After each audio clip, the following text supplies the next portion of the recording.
Metal Gear Solid 2 was a game published in 2001 by Konami and produced by the game developer of the Metal Gear Solid series, Hideo Kojima. This game is the sequel to the first game in the series, which is Metal Gear Solid, which was released back in 1998 on the PlayStation 1. For the people who played the first game in the series, it was received well, both by the fans and critics. The game focuses on the idea of sneaking around in the shadows or tactical espionage. Personally, Metal Gear Solid may have had dated controls and some gameplay elements that were implemented better in the later games, but still had a great story with compelling characters, a well-done action soundtrack, and possibly one of the most jagged looking PS1 games I have ever seen. With all this, Hideo Kojima wanted to give fans another game in the series, and this time on better hardware of the PlayStation 2, where the graphical differences between the PS1 and PS2 are night and day. Kojima and his team at Konami were put to work for the next big action hit. かくれんぼとその缶蹴りという、遊びがありまして、今の子供はあまりやってないと思うんですけども、非常にこう友達と役割分担する、ことでですね、一転してこう逆転の立場になるんですよ。でその辺の緊張感というのが非常に面白くて、今もそうですけど、子供とかくれんぼはよくやるんですけど。You got dope, you got chicks, you got the whips. When you play the game, you got the chips, you got scratch, you got squill, you cheesed up money, you got stacks, you got dope. I don't know how some people are gonna feel about this, but I don't have a PS2 or a PS3, at least not anymore. And I didn't want to buy the new re-release Master Collection on Steam because fuck Konami. So I totally dumped a PS3 ROM that I legally obtained of the Metal Gear Solid HD collection onto my computer using the RPCS3 emulator to play the game. Anyways, the beginning of the game is honestly one of my favorite openings to any type of media I've ever seen, to be honest. Just seeing Snake running on the George Washington Bridge and jumping onto the Marines tanker is real badass, you know? I'm pretty sure the electricity coming from his back is his nanomachines or stealth camouflage that makes it radiate from his back like that. I don't know. I couldn't really find anything online that said something about this, or maybe I didn't look hard enough, or I'm stupid and I just forgot. But I did find something on Reddit about Snake's nanomachines being rechargeable or some shit like that, and he's getting power from the tanker. I don't know, it's still really cool. Nice job, Kojima. Back to the game, we get reacquainted with Otacon, who we've seen in the first Metal Gear Solid game if you played it, so spoilers ahead. And he's really different this time in this game than the previous one. How long are you gonna stay in there? Huh? Are you one of them? No, I'm not. I always work alone. Alone? Are you an otaku too? So in the first game, when you meet Otacon, he's kind of this wimp-fest fucking weeaboo that's super nerdy, but still somewhat likable to some degree. And he meshed well with Snake's cold demeanor, since Snake is also different in Metal Gear Solid 2. He's not the same I don't give a shit person we've known him in the first game to be. They seem really chill with each other, like they're just gang like that now. And it's really nice to see that these two opposites are down with each other like that. This is Snake. Do you read me, Otacon? Loud and clear, Snake. Get waiting. So after that, Otacon explains to Snake the mission he's on, and now he's in a new group called Philanthropy instead of being an independent contractor. An anti-Metal Gear organization and officially recognized by the UN. Recognized, but still fringe, Otacon. After that, something unexpected shows up a few minutes after Snake's conversation with Otacon. The chopper. What?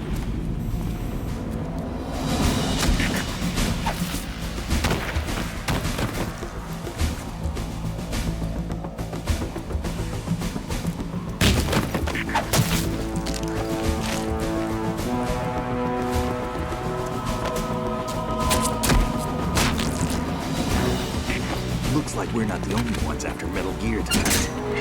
Is that a chopper I just heard? Affirmative. Probably another cavalry. What's their game? Hijack? They're probably targeting the ship's controls. Otacon. How many men do you need to take over a tanker of this size? The ship is run by a computer, so I'd say about 18 people.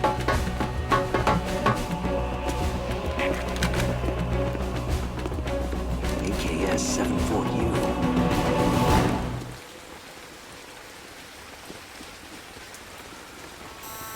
Russians? Soon after that, we can play the game and explore more of the tanker. Even though I'm playing the 2011 HD collection of MGS2, looking at the original gameplay of the PS2, it still looks like such a great game graphically. Everything about the game's style makes me feel like I'm watching some old movie. Also, in this game, you can actually shoot in first person. Thank you, Kojima. Making our way through the tanker, our objective is to find the new Metal Gear that Otacon was notified of by an anonymous source known as EE, who he suspects is one of his long-lost relatives. And now we need some evidence and pictures of this supposed new Metal Gear. The tanker is honestly one of my favorite starting areas in any game I've played. Probably the only game that really compares to it is Shin Megami Tensei 4. Considering that game's tutorial felt like I was actually playing the game and I wasn't being fucking, being hand-holded the whole time. Once we start exploring the tanker some more and getting used to the controls again, taking down some enemies, we see this. Raven?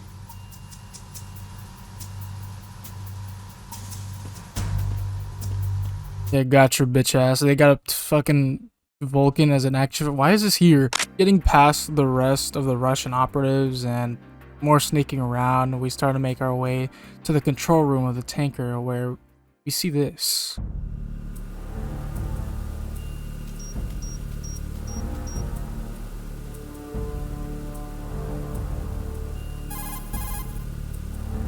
Snake, did you find out where that ship is headed? I'm looking at it. 35 degrees longitude, latitude around 58. More than 500 miles off the coast of the Bermudas, out in the middle of the Atlantic. So the prototype is ready for solo testing. It's basically combat worthy. That area is outside the Second Fleet's operational range, too. It must be a standalone Marine Corps project, which means this prototype Metal Gear must be designed for independent deployment without any naval assistance. Anyway, analysis can wait till later. Snake, you need to go down to the holds and locate the actual metal...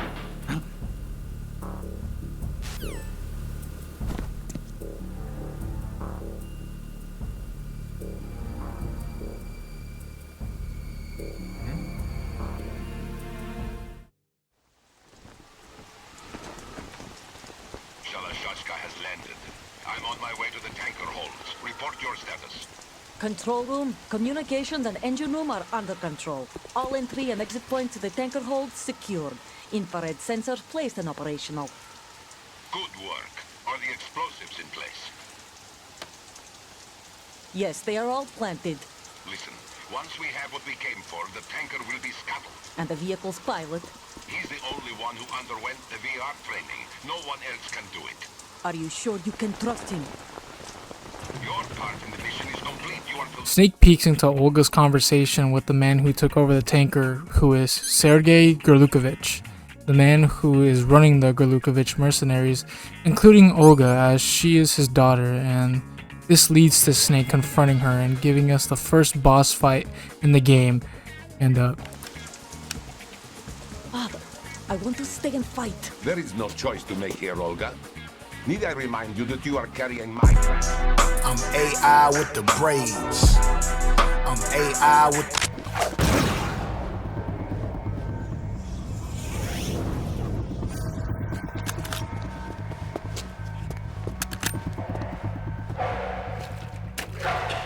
And so it starts.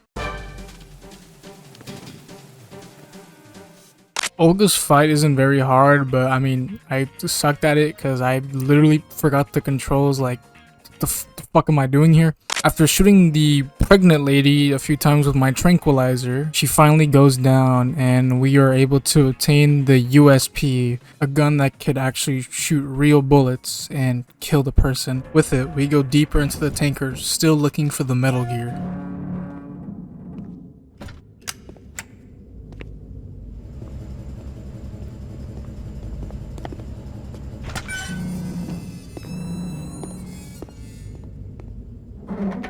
Snake, you fucking idiot. Who goes there?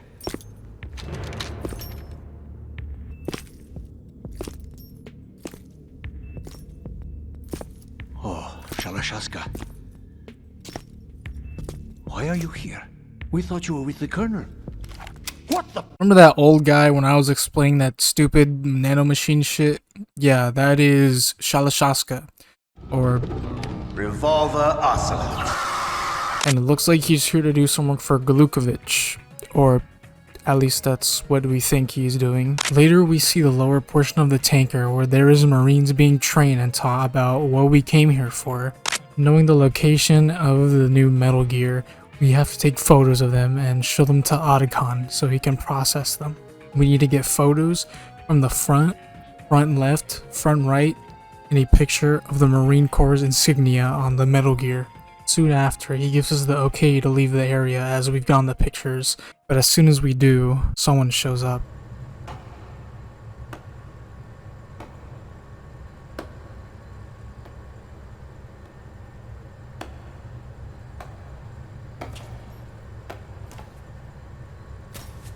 Excellent speech, my friend. Who the?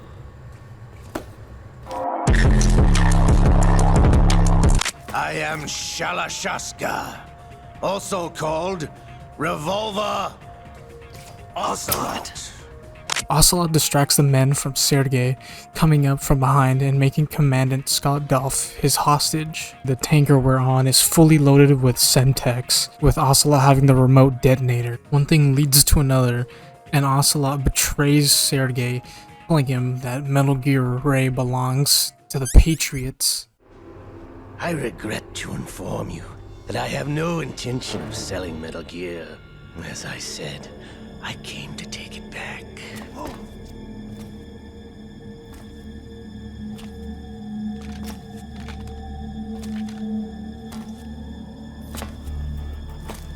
Yes, returned to the Patriots.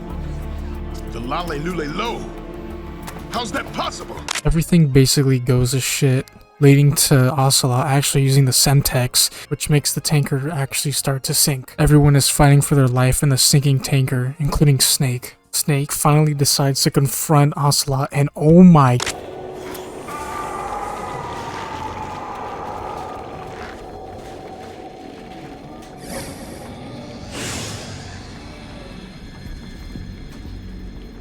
It's been a while, brother. Okay, that's just weird now. You know who I am. Liquid? Not so young anymore, eh, Snake? You're drowning in time. I know what it's like, brother. Everyone at this point knows that Liquid and Solid are basically clones of Big Boss, the original Snake. At the end of Metal Gear Solid, Liquid Snake dies of the Fox Die virus, which Snake also has, and for some reason they decided to use Liquid Snake's arm on Ocelot, even though Ocelot got his arm when he was fighting Gray Fox and I don't know. Ocelot manages to take Metal Gear Ray and leaves everyone else in the ocean. As we see Ocelot leave the tanker and see Snake in the water, we get this piece of confusing dialogue. I look forward to tomorrow morning's news flash. I would say the Marine Corps' plans are on indefinite hold. Yes, of course, Mr. President.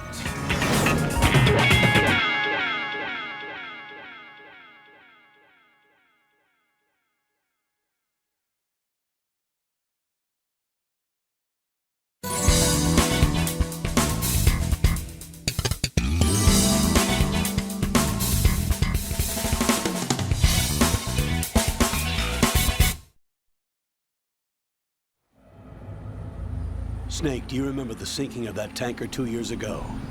Of course. What the fuck?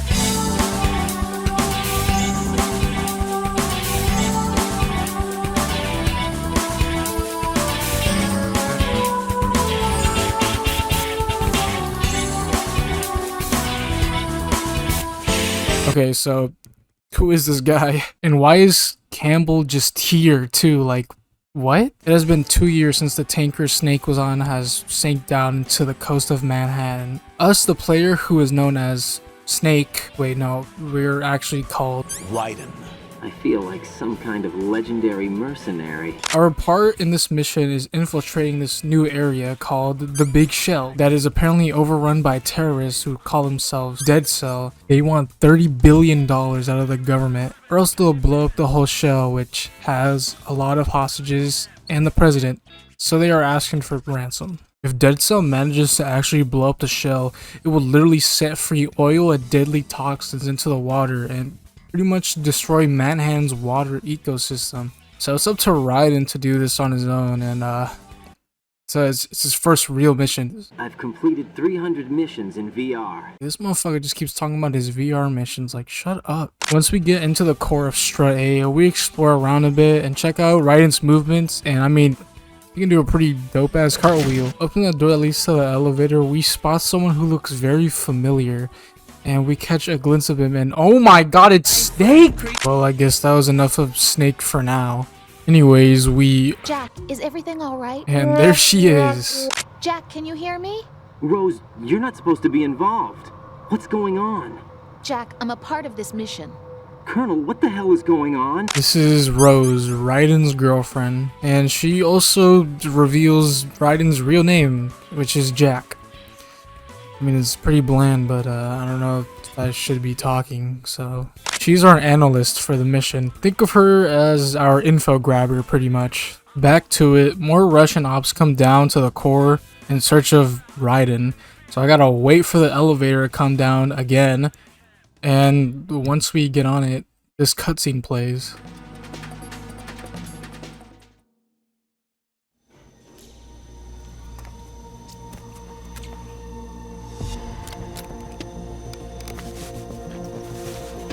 The terrorists call themselves Sons of Liberty. Sons of Liberty? The name of their leader is Solid Snake. The hero of Shadow Moses? So that's why you changed my code name. Right, but he can't be the Solid Snake. He died 2 years ago on that tanker after he blew it sky high. I am so lost right now. So apparently Solid Snake, like the Solid Snake, is the leader of Dead Cell? And we're playing as a twink? Like what the f— After messing around on the roof of Trashiii, we need to get inside, and well, we need to find another node because they're pretty damn important. Getting access to the nodes lets you see where you're going and what specific strut of the shell. And once I've gotten access to it, I decide to go to strut B. Raiden, watch out. There are sentries posted on the connecting bridge. They will spot you if you continue on course. Yes, I can see that, Colonel. Any recommendations? Use the hanging mode. Dude, I've been playing the game for like 2 hours. Why am I still getting a tutorial on this shit? So after hanging myself all the way to strut B, we are greeted with something pretty disturbing, honestly.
So this pale ass acrobat is called Vamp, a member of the Dead Cell group, and let's just say his fighting style is a little extra. And yeah, he's a vampire too, like why the fuck not? We go and talk to him, but he's not trying to mess with us. But thankfully we get saved by this random guy. Or I mean, he kinda does. Vamp gets a hold of the man and says something kinda weird.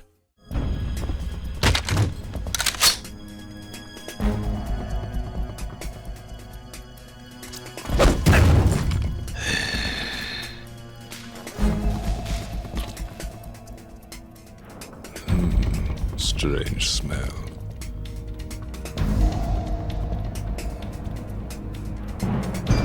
You smell like... Are you? It has to be. Shoot him! What are you waiting for?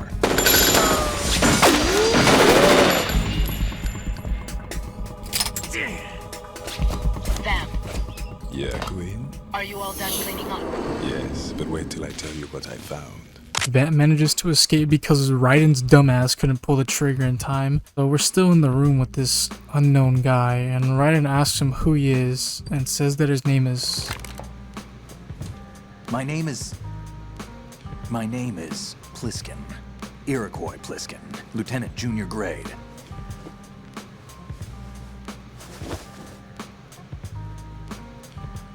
But I mean, just look at him, bro. Pliskin remarks on Raiden's suit, saying that it looks like something out of Foxhound, and that Foxhound has been disbanded for many years. But we also get info on some of Raiden's backstory. Where were you before Foxhound? Delta Force? I was part of the Army's Force 21 trials. Force 21? That's about tactical IT deployment, right? Any field experience? No, not really. So this is your first. I've had extensive training, the kind that's indistinguishable from the real thing. Like what? Sneaking mission 60, weapons 80, advanced... VR, huh? But realistic in every way. A virtual grunt of the digital age, that's just great. That's far more effective than live exercises. You don't get injured in VR, do you? Every year, a few soldiers die in field exercises. There's pain sensation in VR and even a sense of reality and urgency. The only difference is it isn't actually happening. That's the way they want you to think, to remove you from the fear that goes with battle situations. War is a video game. What better way to raise the ultimate soldier? And honestly, what Pliskin said, I really believe him, as there have been times where people have used video games to train people my age to enter the army or the Marines or whatever, really, making the soldiers think that real life could be a video game. Snake also gives us some pretty good info and a better explanation of the Dead Cell members and what they are as a whole. I'll give explanations of the Dead Cell members as we meet them later on in the game, but I'll talk about Dead Cell's past and their current plans. Dead Cell was originally an anti-terrorist organization made by the past president called George Sears. Their leader, who had passed away, made the whole group go to shit and led them to go off the fringe, which also led them to killing civilians and some of the allies of the US. And now the only remaining members are the ones on the big shell who still want that $30 billion from the government. The whole reason this shell even exists is because of the tanker incident in 2007 that was caused by Snake, or at least that's what the general public has been told by the government. Even though the leader of Dead Cell is Solid Snake, Pliskin tells us otherwise. Snake is dead. And buried. Pliskin and Raiden have a conversation for a little longer, and Snake gives us a USP and some good old cigarettes because we like promoting smoking to teens like me. Gets to rest for a little bit since Vamp kind of messed him up. So then Pliskin gives us his frequency so we can talk to him, and we take the node that's in strut B, but we have to go to strut C now.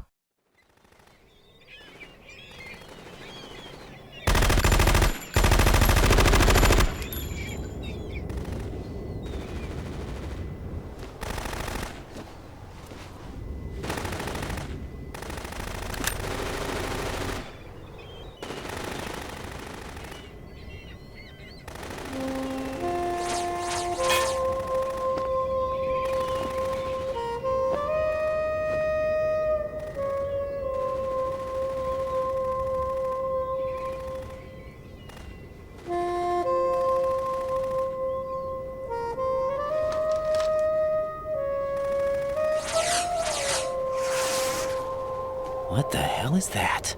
This is impossible. Nothing will hit her. Is she the one they call Fortune?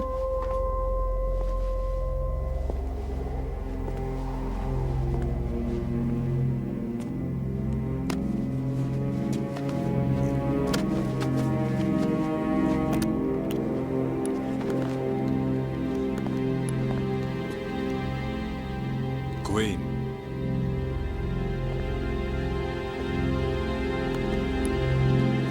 Don't let them take the president!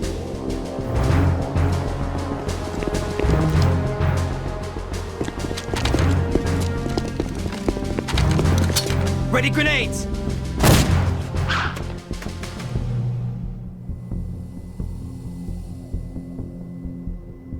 A dud! Today is another bad day.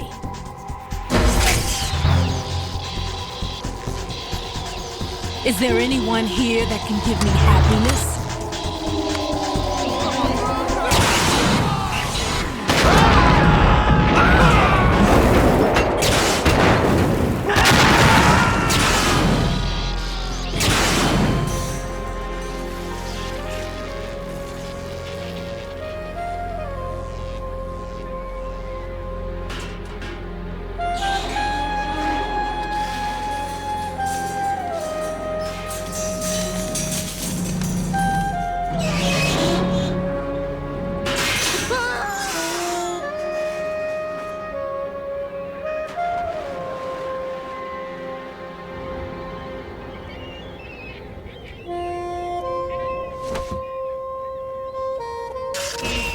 I'm so sorry, my beauties. I'll see you again someday.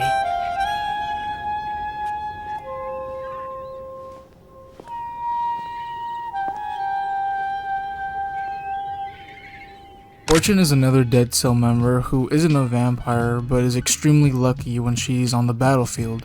Every bullet or grenade going her way always gets stopped and goes in another direction. Literally without a sweat, Fortune is able to wipe out an entire Bravo team with her Gauss rifle. With every Navy SEAL team wiped out, the hands of the mission are all on Raiden now, so shit's getting serious. It's like being in a nightmare you can't wake up from. Campbell notifies Raiden that his top priority is to remove the C-Force planted around the big shell and that the president can wait. Since Raiden isn't experienced in bomb disposal, there is someone in the big shell who can, and he's actually in the next strut.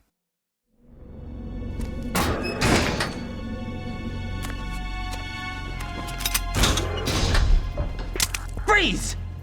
Don't shoot.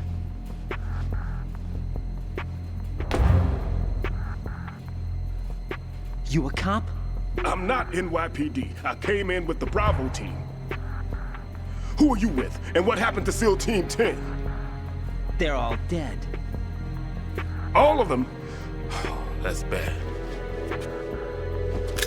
Did I tell you you could move? It's all right. He's not one of the bad guys. Don't go pointing that thing everywhere, kid.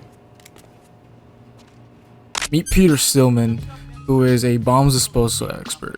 And not just a normal bombs disposal expert. He is the bomb disposal guy. He's a lecturer at Indian Head and also part of the NYPD bomb squad. He's been pulled from retirement to help dispose of the bombs here at the Big Shell. Peter gives us some insight on his past and how he decided to go into retirement. Stillman was at a church trying to defuse a bomb, but in the end he couldn't defuse it in time and led to the deaths of many others. During the bomb defusal, he even lost his own leg. Another reason why he's here is because of one of his students, who is called Fat Man, who is also a part of Dead Cell. With Stillman here, he is able to guide us on how to defuse the bomb, or temporarily at least, with a can of coolant that can freeze the bombs for 24 hours. Our objective now is to find the bombs planted in the first part of the shell while Pliskin takes the second part of the shell. You're also able to enter new areas in the shell since Stillman gave Raiden a level 1 card. The first time I played this game, it took me a while to even find some of the bombs that Fat Man placed down, but I was kind of stupid and didn't turn on my radar. When we disarmed the first bomb in the bathroom, Stillman tells us this.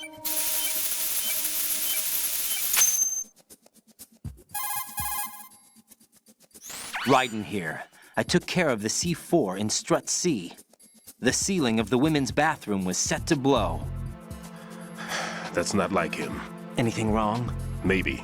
Pliskin's reported other locations too, and none of them are effective demolition points. What do you mean? It means that they wouldn't be the best places to choose if you wanted to destroy this place. Are you saying they don't plan on blowing the shell up? It certainly seems that way. So far, we haven't seen anything but a waste of good explosives. Unless, of course, we're missing something. A trap? He couldn't have overlooked the fact that I would be called into this. There's something going on. Which is a little concerning, but we continue freezing them. When we get to freezing the second to last one, we get a call from Pliskin and Stillman. Pliskin finds some C4 at the bottom of Strut H, which makes us infer that all the other C4s aren't the real bombs, since the placement of them wouldn't do much to destroy the shell's building integrity. Plus, these C4s that he found are not the same ones that we were freezing.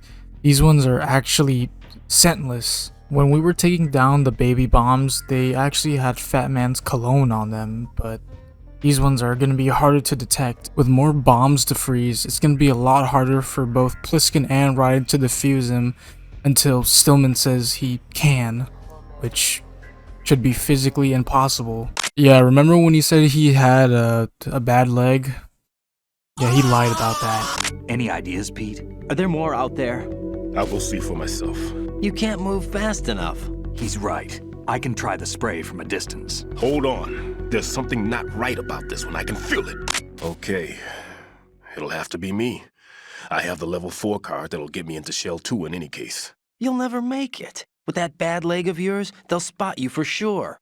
That won't happen. I can walk just fine. I can even run. What do you mean?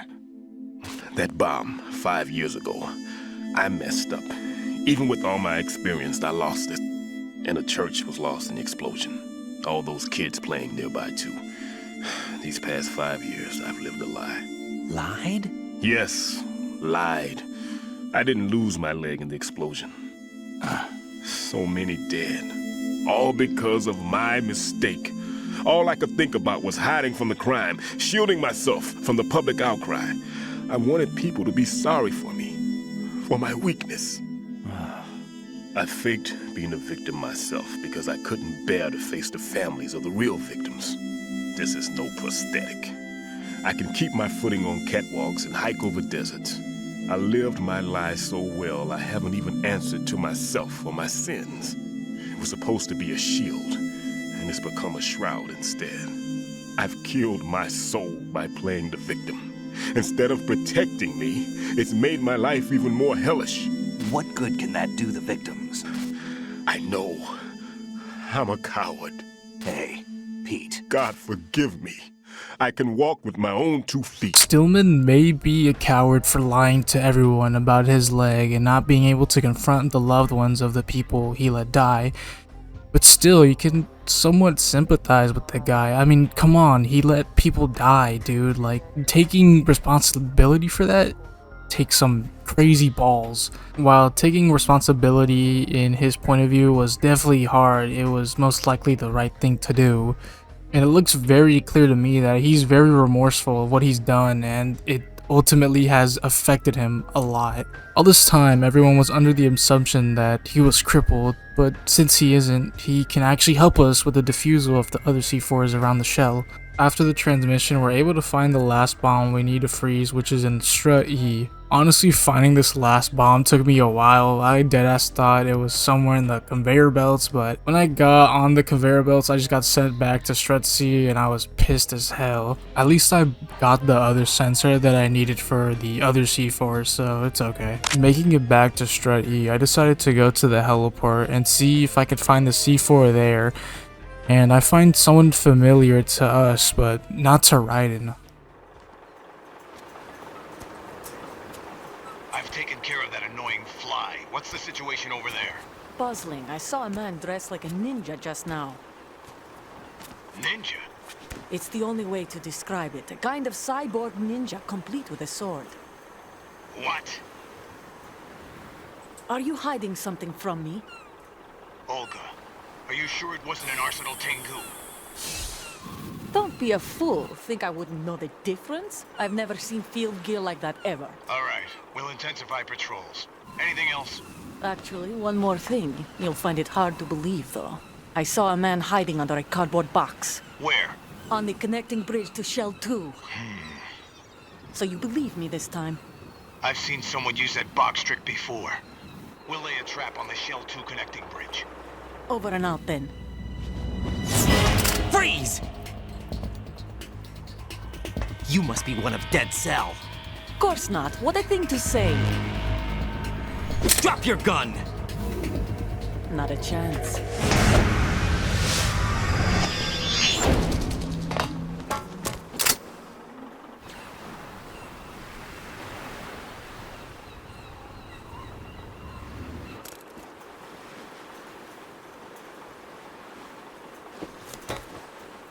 So Olga is a part of the big show now, which would explain the guards that look like Sergei's men, which we see around the shell. So now that Olga has dipped, we can finally locate the last C4, which is under the jet on the heliport. I have the last C4 frozen. There's nothing showing up on the sensor now. When we get out of the heliport, Stillman gives us a call, and Snake is on his way to get his last bomb, but before he does, Stillman is still very unsure about it. When Pliskin finally freezes the last bomb, Stillman realizes something. Damn! That was it! What's going on? The detonator just woke up. It's counting down! When Snake froze the last bomb, it caused the other scentless bombs to actually activate. Each of us needed to defuse the scentless bombs, or else it'll end up destroying pretty integral parts of the shell. So with only 400 seconds remaining, I haul Raiden's ass all the way to Shred A. Once I've made it to Shred A, Raiden, Pliskin, listen carefully. What is it? I fell for it. Fell for what? That man has my number. A proximity trigger. Microwave. Microwave? With a 7-foot range. It's not a technique I taught him. Neither was that multi-bomb booby trap. Looks like he's far surpassed me as far as explosives technique goes. As for the rest... Pete, get the hell out of there. There's less than 30 seconds left. It's too late. No! Pliskin, get away from Strut H as fast as you can. Pete! Raiden, keep your distance. Use the spray from as far away as possible. Me? You can do it. I know that. I'm not so sure. But I am. Do it. I know you can.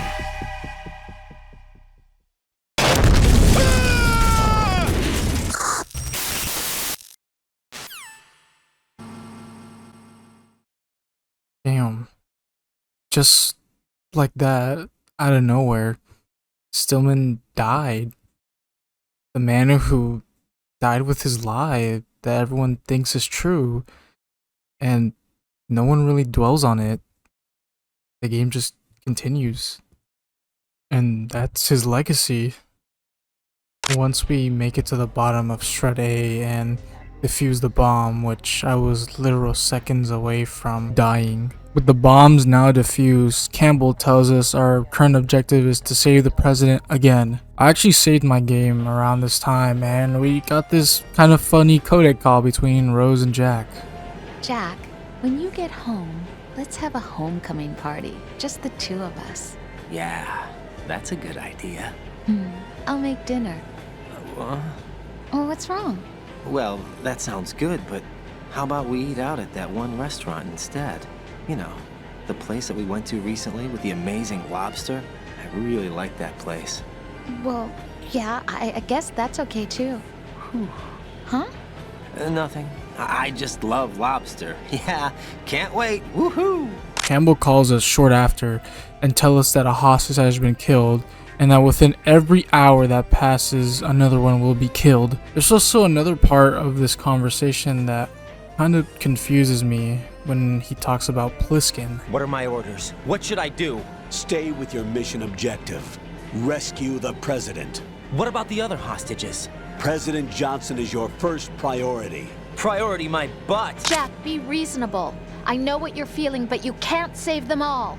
No, not by myself. Are you expecting that Pliskin to come through? Well, looks like he's turned his radio off too. I can't complete this mission by myself. That man was not included in the simulation. He is not a factor in this mission. What do you mean by that, Colonel? Your mission must remain a solo effort. What really throws me off is how Campbell considers the situation to be something from a past simulation and how Pliskin isn't a part of it. But maybe I'm just overthinking it, so we continue. As soon as we reach the elevator room, we find Fortune there, and, well, she seems kind of pissed off. Show yourself and finish me. Like you finished off my father. Otherwise, you'll be the one to die. Oh, crap.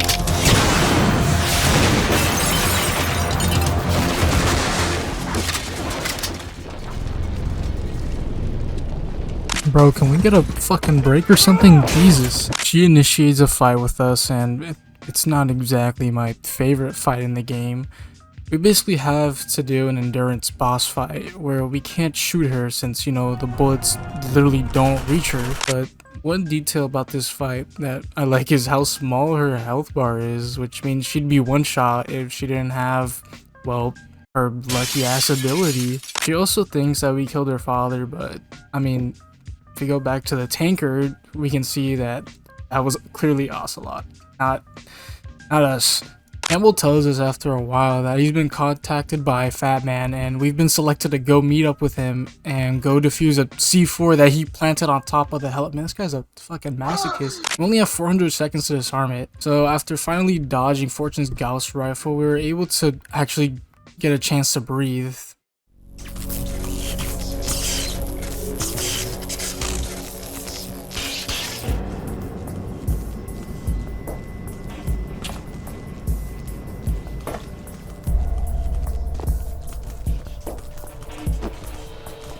I'll take over, Queen.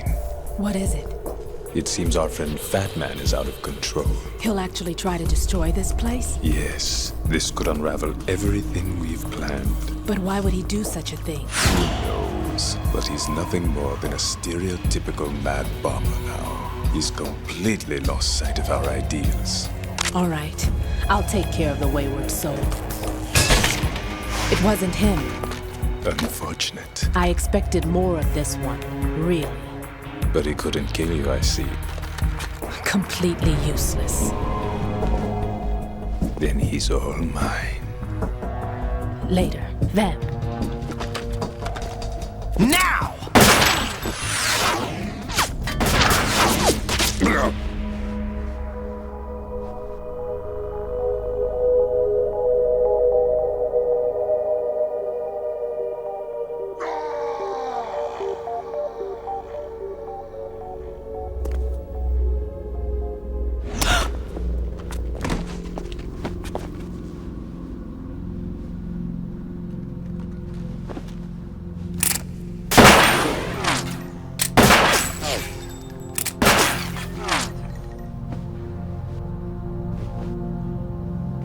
Damn!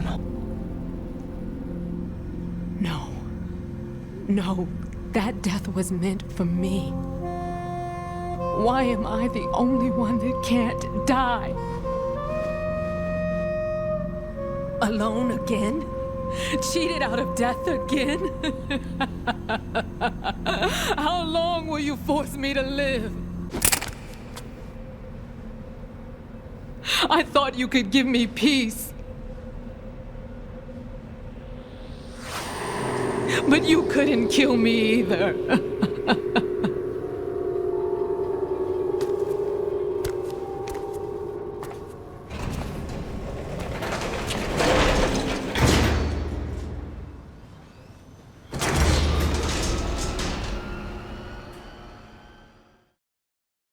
God damn. Even though Fortune is an enemy to us, I feel kind of bad, honestly. As you know, she lost her dad, which is pretty fucked. Now Vamp. But I mean, he just comes back to life, bro. Come on, it's a fucking vampire. With only 400 seconds left, I bum rush all the way to Trashiii to the heliport where we can disarm the bomb, and... So you're the one. You're right on time, I see. I like a punctual man. Is he dead, Sal? I am Fat Man. I am the greatest that humanity has to offer, and the worst. Can you hear it? Hear this rhythm? It's the rhythm of time and life. Don't you follow this sound? I used to hang around department store clock counters.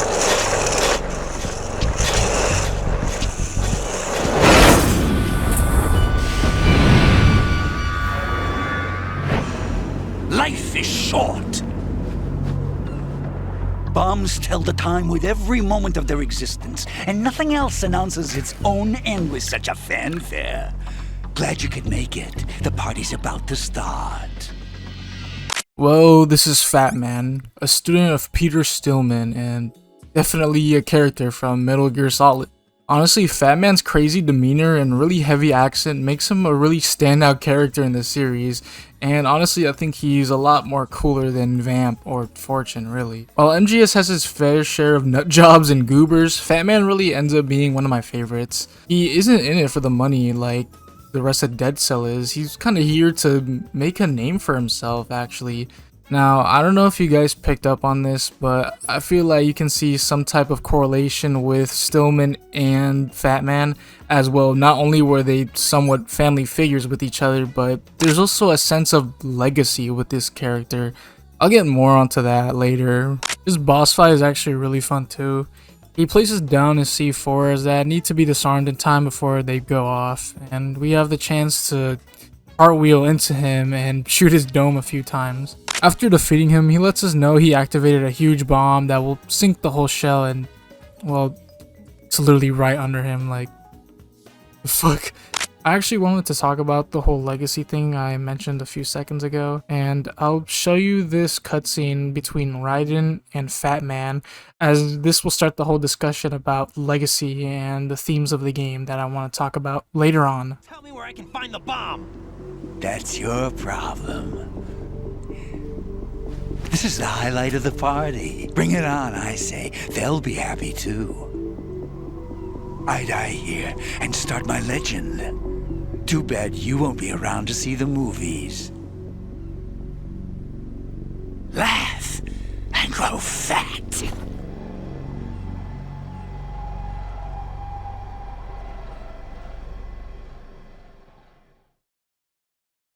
Stillman and Fat Man have legacies, but in very different ways. While we see Stillman has a legacy of being portrayed as someone who is just and being rightful, his whole life has been a lie due to letting those people die at the church like I mentioned before, and people currently think that he is some sort of hero when he himself thinks he isn't. And well, with Fat Man, I mean, he didn't have a legacy exactly. It was more like he was trying to make his own legacy, but one that is very different from his, well, father figure. But ultimately, he doesn't really have one. He just kind of dies thinking he will be remembered, just like Stillman. Anyways, we call Pliskin and let him know the situation and ask what's going on in his strut. Pliskin, is everything all right? Could be better. Looks like I was out cold for a while. How did you manage to stay alive? Had a little help from a friend. How's Shell 2? It's a mess. The bomb crippled H-strut. What about the toxins? The what? If the big shell blows up, the explosion is expected to produce massive amounts of toxins. Never heard anything about that. Well, what about the president and the other hostages? They weren't in Shell 2. They must be in Shell 1. We need to get the hostages out of here now. It's too far from Manhattan for a swim. What about the lifeboats? There doesn't seem to be any. Doesn't make sense. So a chopper is our only extraction? Right. And it comes with a passenger limit. Intel has it that there are about 30 hostages. It'd take more than a single trip. Do you know where the president is? No. That one's all yours. The president is at the top of our rescue list. These are our orders, Lieutenant JG. Your orders, not mine. What? See you later. Now that Fat Man has been dealt with, it's now time to get the president. Again, we can start by going down to the central core of Shell 1.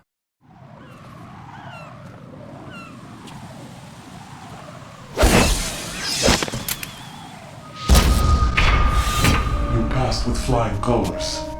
Dude, why are you here? Like, actually, this is Mr. X, who looks like Gray Fox from, well, Metal Gear Solid 1. So I actually didn't get this clip of Mr. X calling us through codec because I did something different, and by that I mean I went through all the other struts all the way to strut E to get a Fat Man instead of going straight to strut F where you would receive this call with Mr. X. Be careful, there are Claymore mines around there. Who is this? Stealth-equipped Claymore mines, invisible to the naked eye. Use the mine detector. Identify yourself. Just call me Deep Throat. Why did you contact me? Let's just say I'm one of your fans. Colonel, someone calling himself Mr. X just contacted me. Do you know anything about it? No. And whoever it wasn't a burst transmission. The transmission was sent from within the big shell. He called himself Deep Throat at first. Do you think... I caught that part too. But the possibility of it being true is none. Gray Fox was the one who used that alias in Shadow Moses, and he's dead. Mr. X doesn't actually want any beef with us. He's actually here to help us get into the core of Shell 1. He gives us a matching uniform that only works in Shell 1 and gives us a level 2 card to get to the president. To even get a hold of the president, we first need to get in contact with someone that's actually stuck inside the core of Shell 1, and that person is Ames.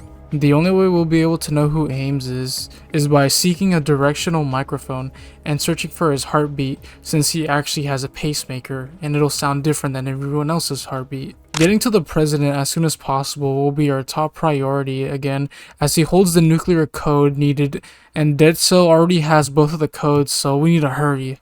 Before Mr. X leaves, bro just gives us a phone cause why not, then just dips. Before heading to the central core, I thought I'd go back to Strut F and use the card Mr. X gave me to see if I can get a hold of anything. I found an AK, which we definitely need, and found a SOCOM suppressor, which is really useful in the later game. Finding our way back to the connecting bridge of Strut F and E, we go to the central core.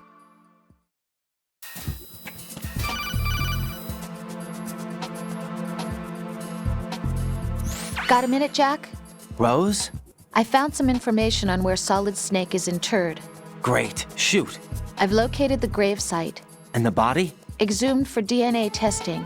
Well, do you have the results? The right arm was missing, but there was no doubt that it was him. That body belongs to Solid Snake. So the head of the terrorist group must be... an imposter. Right. You sound disappointed. I guess I was kind of hoping to meet the legend in the flesh.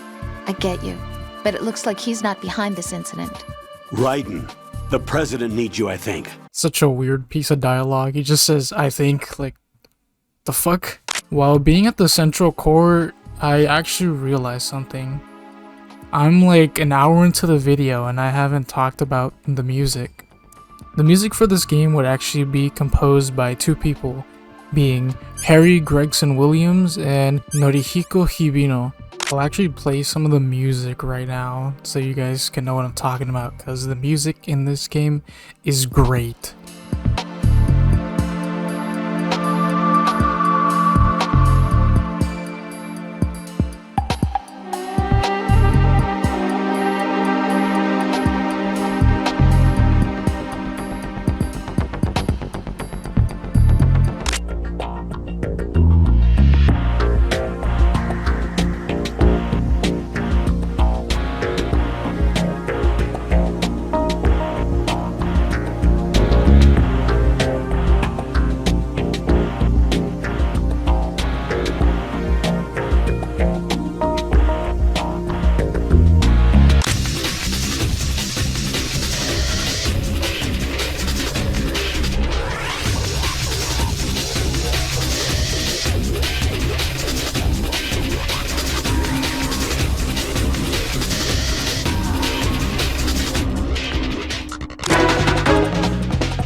There is so much more music in this game that is just amazing, and you know, it's honestly one of my favorite game soundtracks, if I'm being honest. There's one song in particular I wanted to show off, but it's more towards the end, and it is one of my favorite pieces of music ever, so I'm just gonna show you guys later.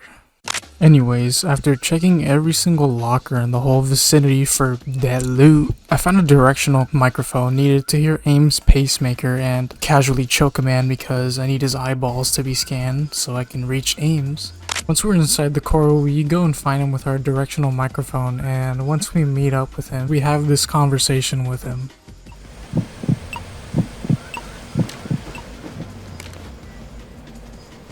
You must be Ames. Who told you about me? An informer calling himself Mr. X, dressed like a ninja. I see. Take this thing off me, will you? I'm Richard Ames. Secret Service? No, I was set in by the Lali Lule Lo, just like you. What? You're here to find out where the president is. We have little time, so I'll be brief. How about switching to nanocommunications first? Thanks to AIM, we now know the location of the president and explains how the nuclear code on him works. Almost certainly. He was moved to the first floor of Shell 2's core section. The first floor, the core of Shell 2. The password is nothing less than the physiological data of the US president. The president's own vital signs, heartbeat, brainwave pattern, blood pressure, and so on are constantly monitored and relayed by his internal nanomachines. This information, along with the DNA pattern, serve as a biometric password, unbreakable even by the latest parallel processor supercomputers. The password entry itself cannot be performed unless brainwave patterns and heartbeats fall within normal parameters, rendering chemical and other forms of coercion impractical. In other words, the login must be made of the president's own free will. As a failsafe, the input must also be reconfirmed hourly, even after the initial login. If a valid confirmation is not forthcoming, the system will automatically cancel the login. Ames also explains to us the existence of a new Metal Gear is true, and even lets us know that the tanker was an orchestrated event. It was all planned out from the start. Haven't they told you anything? The entire thing was planned. The oil spill, the tanker accident that caused it, everything. The big shell was built specifically for the development of a new Metal Gear model. The inspection tour was to check its progress. What's going on around here? Wait.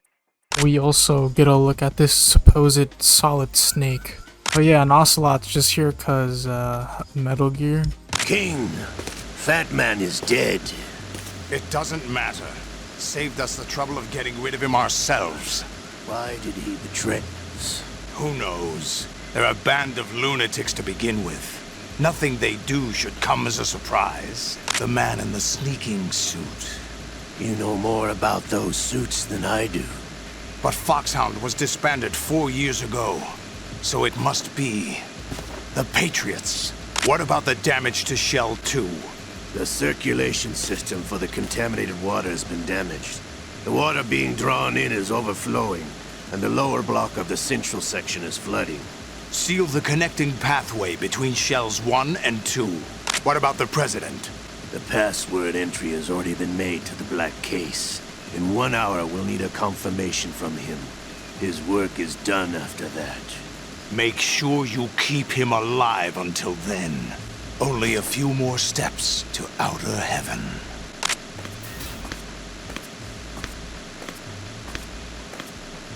Who is that cyborg ninja, Shalashaska? I cannot even guess. What about you? I'm having the matter looked into. Olga, don't cast suspicion where it isn't due. Where it isn't due? When you watched my father die and did nothing. It's been 2 years ago, Olga. Let it go. It's happening again. This damn right arm. Liquid! It's almost as if it's having its revenge. How much do you think we spent on that arm in Lyon? The best transplant surgery team in the world. I never trust a Frenchman.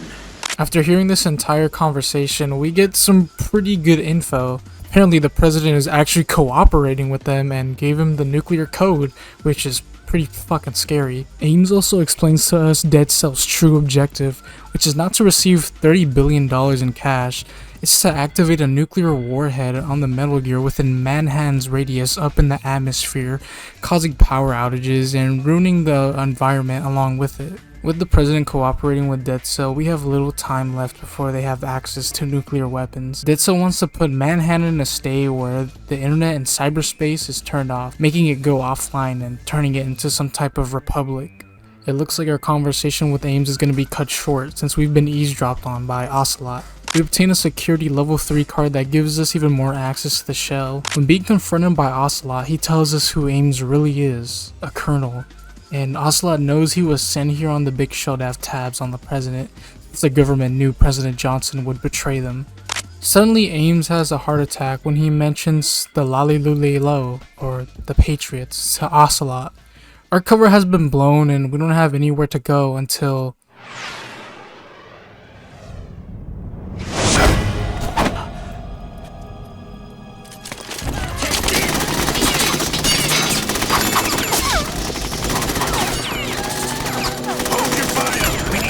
Is alive. Hurry, get away. But you died.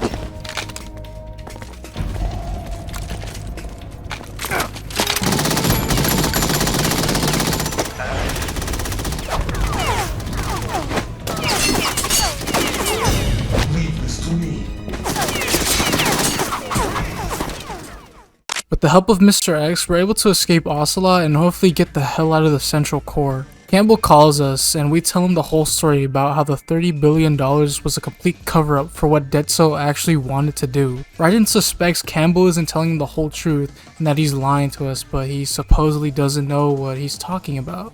Now that we got out of the central core, we can go and find our way to the president. I make my way towards Strut D to finally get to the second part of the shell. Pliskin calls us, saying if he's in Strut H on the second part of the shell, and that there are explosives planted on the connecting bridge, and we need to hit the control unit to deactivate the Semtex. I managed to get the control units with my USP, but I needed to get one more control unit, which was on a gun cipher that kept moving and I couldn't hit shit with my pistol. And then I realized I needed the PSG-1, a sniper, and my dumbass forgot to grab it in Strut F when I was in the central core connecting bridge.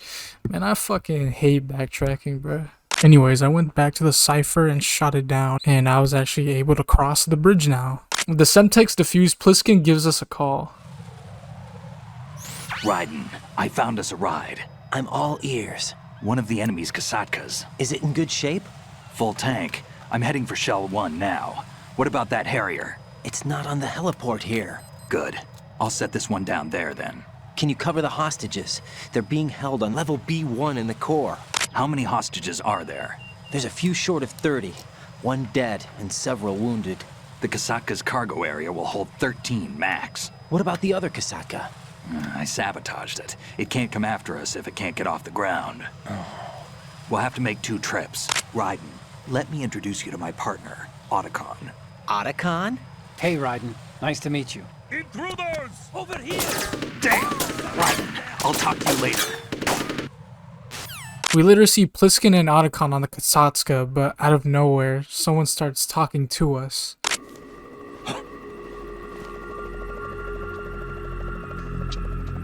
I've been waiting for you. A messenger from the Patriots. Where do I know him from? So you're the boss around here? No, not just around here. I'm the boss to surpass Big Boss himself. Solid Snake. No! That is not Solid Snake! No! No! No! That is not Solid Snake! Shut the fuck up! Snake? Right, take cover!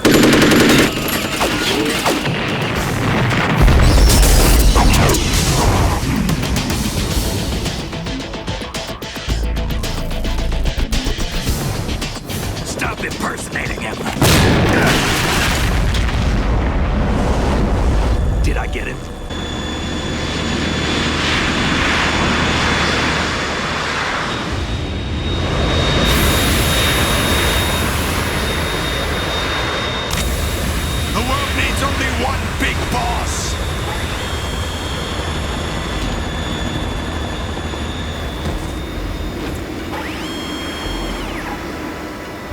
drown you fools for interfering!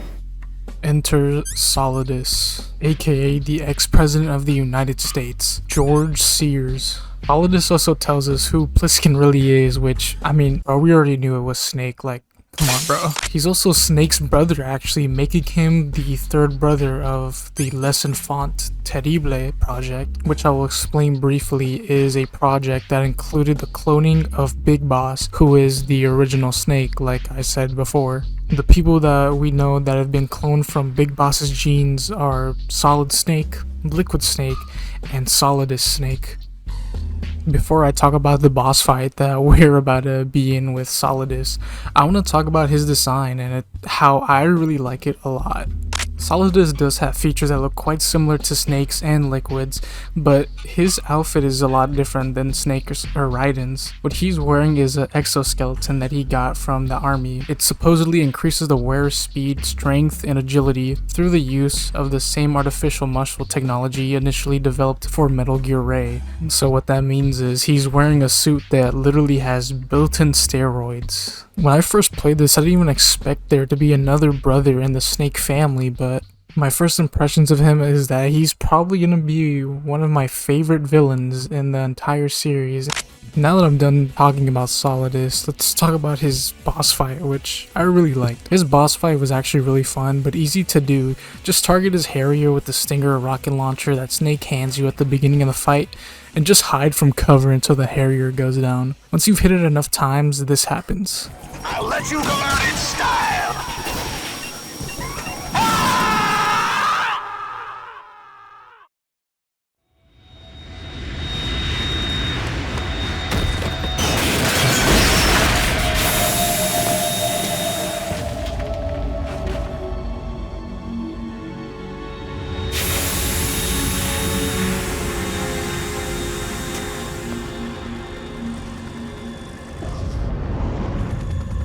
There's something coming up!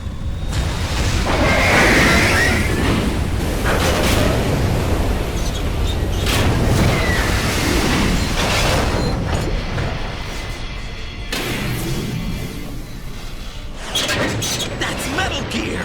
It's already active!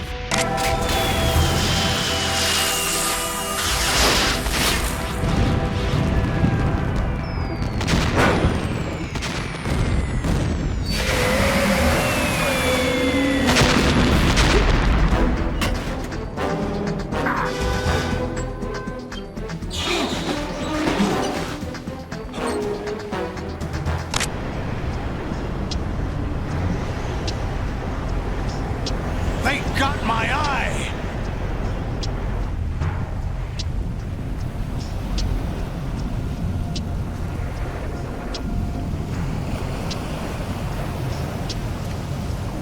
Fab! Go! Nah, what? Bro, how is he even doing that?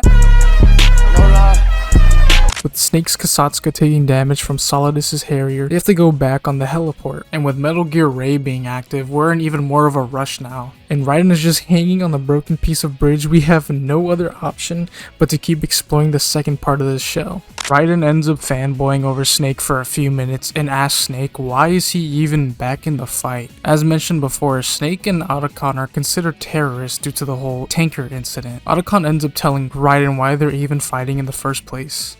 Are you two really an NGO? Insofar as we're a non-profit organization of civilians advocating a cause, yes. The cause happens to be the eradication of Metal Gear. We have a responsibility to the coming generations, to the world. What responsibility?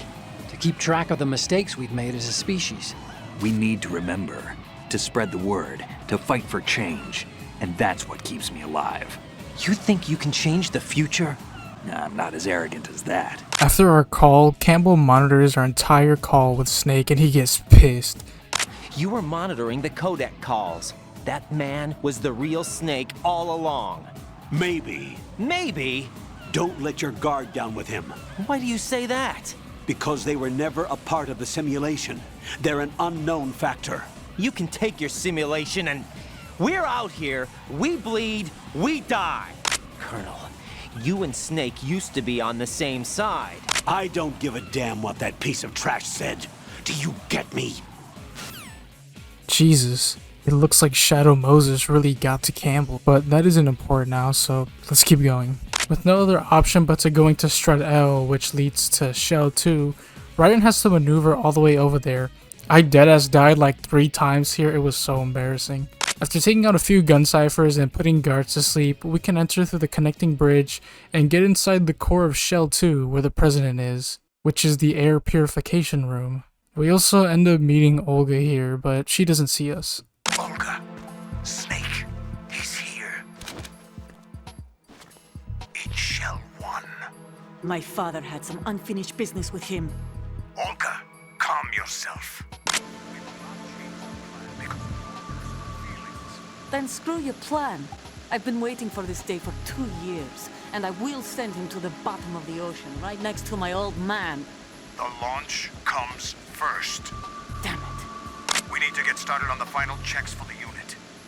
All right. I'm headed back there. The upper connecting bridge to Shell 1 is down. What about the chopper?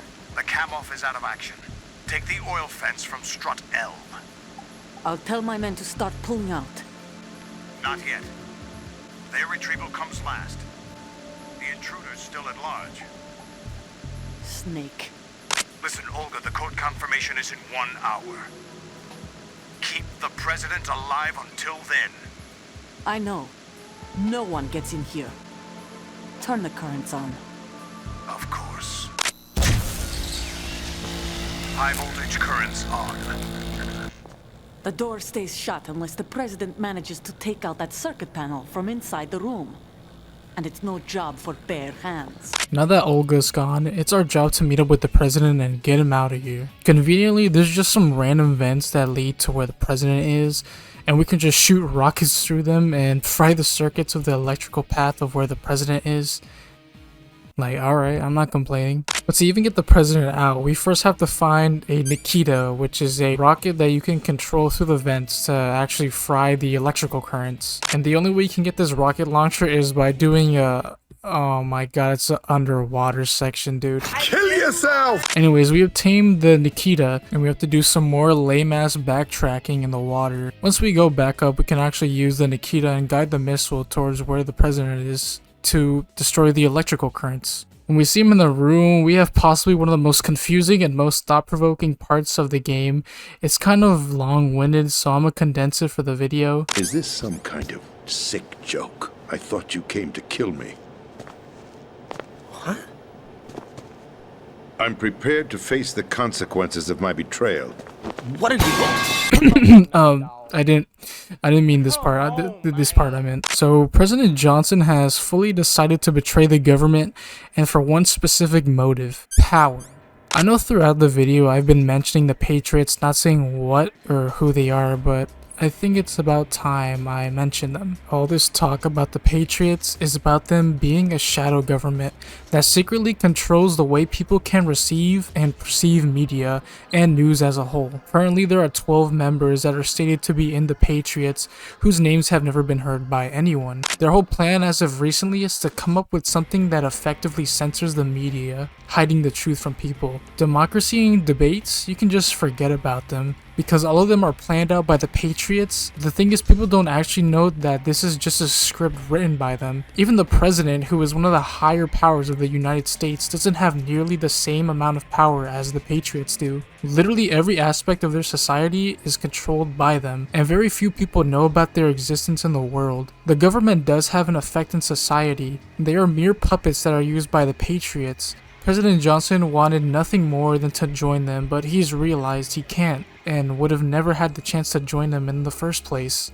There's one person who actually wants to fight the Patriots, and that is none other than Solidus himself, explaining why he wants to put Manhattan offline. The president also explains to us a scenario of what could happen if the Patriots didn't exist. They regulate the country's various interests through controlled presentation, staging a drama that is palatable to the general masses. Can you imagine what would happen if they ceased to function? Picture a massive political vacuum, a space that every powermonger will try to fill for their own greedy ends. I'm talking about an unregulated power struggle, panic, civil war, chaos. Like it or not, the Patriots is an organization that must continue to exist. Back on the topic of Solidus / George Sears, a brother of the Snake family who is neither solid nor liquid. To those who have played the first game in the series, they know about the Shadow Moses incident, which was actually caused by Solidus. After Shadow Moses, Solidus was removed from the presidential office, where he decided to make plans on confronting the Patriots, leading to the next election that was scripted by the Patriots, where Johnson was the next pawn for them. While President Johnson was the new president, the Patriots were pursuing Solidus, as they needed him gone, but he was able to go into hiding with the help of Ocelot. From there, Solidus gained the trust from Dead Cell and Olga Gurlukovich. Now that Solidus has obtained the nuclear code from the president, he wants to go to war with the Patriots. Once he has the new Metal Gear, he'll declare war against the Patriots. Needless to say, he must be stopped. Metal Gear is already operational. No, not yet. What you saw was Metal Gear Ray, hijacked 2 years ago from the Marines by Ocelot. That was not the new Metal Gear. Then where's the new Metal Gear? Right here. What? You're standing in it. To be more precise, this entire big shell facility is the new Metal Gear. What'd you say? No, I'm quite serious. The upper structure that you've seen is camouflage, designed to represent an offshore cleanup facility. The main structure extends from the foundation all the way down to the ocean floor. The connecting elevator is located on the B2 floor of the Shell 1 core. Arsenal Gear. That's the code name for the new Metal Gear. Arsenal? That's right. Arsenal. We're talking about an impregnable fortress carrying a load of over a couple of thousand missiles, including nuclear warheads, all protected by a horde of mass-produced Metal Gear Ray units. The Patriots had Ray redesigned to protect the new Arsenal Gear. So now anti-Metal Gears are guarding a Metal Gear. Ironic, isn't it? That's not all. Arsenal Gear has full access to the military's tactical network, giving it the ability to exercise absolute control over our nation's armed forces, not to mention our nuclear armament. In short, Arsenal was created to be the core of our country. What kind of idiotic weapon? Weapon? No. You're not seeing the full picture. Arsenal Gear is more than just a military tool. Okay, no, what is actually going on, bro? So not only is the shell we've been walking on the whole game actually the Metal Gear, it's literally the whole motherlode that contains a bunch of mass-produced Metal Gear Rays in them, which is really fucking crazy to think about. Arsenal Gear isn't even just that, it can track the military's network to access to the US armory of any weapons of mass destruction. You remember when I said the Patriots control everything? Well, they control almost everything except for the internet. With the game taking place in 2009, the rise of the internet's usage, it's no secret that even in our world, news and data is spread around throughout the world at a constant rate. With the digital age, no information can be kept secret for long, and that's what the Patriots fear the most. With Arsenal, they intend to do something with it and manage the amount of digital information in a way that doesn't let the truth leak out to the public, which is censorship. The system they are using for this information gatherer is called GW, and when GW does go live, so will Arsenal Gear. But we need to stop this soon. The president gives us orders to find Emma Emmerich, which she has the same last name as Otacon, so we can infer that she's somehow related to him. She's also the only one who can actually even stop Arsenal and GW, as she's the one who created it. We need to find her on level B1, where we found the Nikita launcher, as she's in a locker room trapped below there. The president hands us another security card to explore more parts of the shell, and it'll help find Emma. We also get a disc with something on it to destroy the link between Arsenal and GW. It's actually modeled after the Foxdie virus that killed Liquid, except it's a digital version of the virus. We'll hand it to Emma later, as she'll install it when we escort her to the main core of Shell 1. Well, I've told you everything you need to know. There's only one thing that remains to be done. Now, kill me. What the? There's no time to argue. The final check for my vital ID will start any second. If you kill me now, you'll at least prevent the nuclear strike. Cut it out! Do it! That's your role! Pull! yours!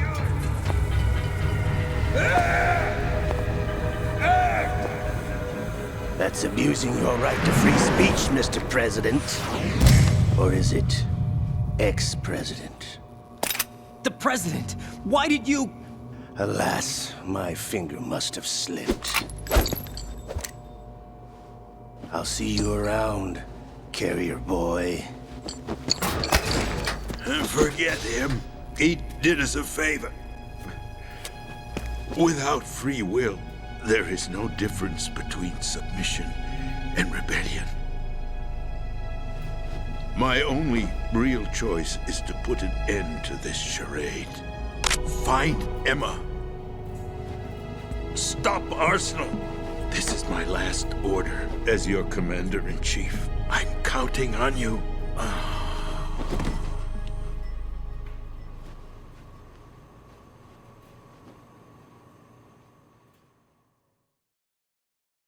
Well, I don't know how to feel about this at this point. Like, what the fuck? With the president now dead, Campbell tells us our new objective is to stop Arsenal Gear before it's too late. Snake also chimes in with us. Snake gives us a real explanation of what happened on the tanker, which is just an explanation of the tanker part of the game we played at the beginning. Both Snake and Otacon were lowered to the tanker because Emma had actually slipped them or leaked them the information about the new Metal Gear. Otacon explains to us what she does is work on AI and crazy volume data analysis, which has landed her a job working in weapons development, similar to Otacon himself. Anyways, no more wasting time, Jack, What is it? I've always been alone. Huh? I'm so lonely. Lonely? Rose, we've always... Not always. What do you mean? You've never slept beside me. What are you talking about? After we've been together in my room, you stay awake all night, or you head for the door. Is this really the time to bring this up? Why, Jack? Why? Listen, Rose, I'm right in the middle of a mission and Why? Why can't you relax when you're with me?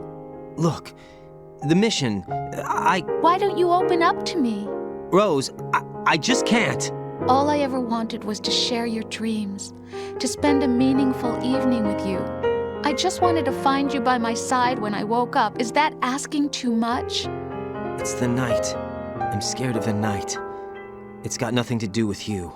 Scared of the night? What's that supposed to mean? I can't relax when I'm with someone. Jack, you wouldn't even let me in your room. I need privacy. I just can't be bothered. Bothered? Wrong word. What I wanted to say was that there are certain things that I have to keep to myself. Do you remember that time I forced my way into your room? We'd known each other for almost a year, and you blew up. It was the first time you ever raised your hand against me. I was so worried about you. Look, I'm sorry. It wasn't your violent nature that scared me. It was your room, your heart.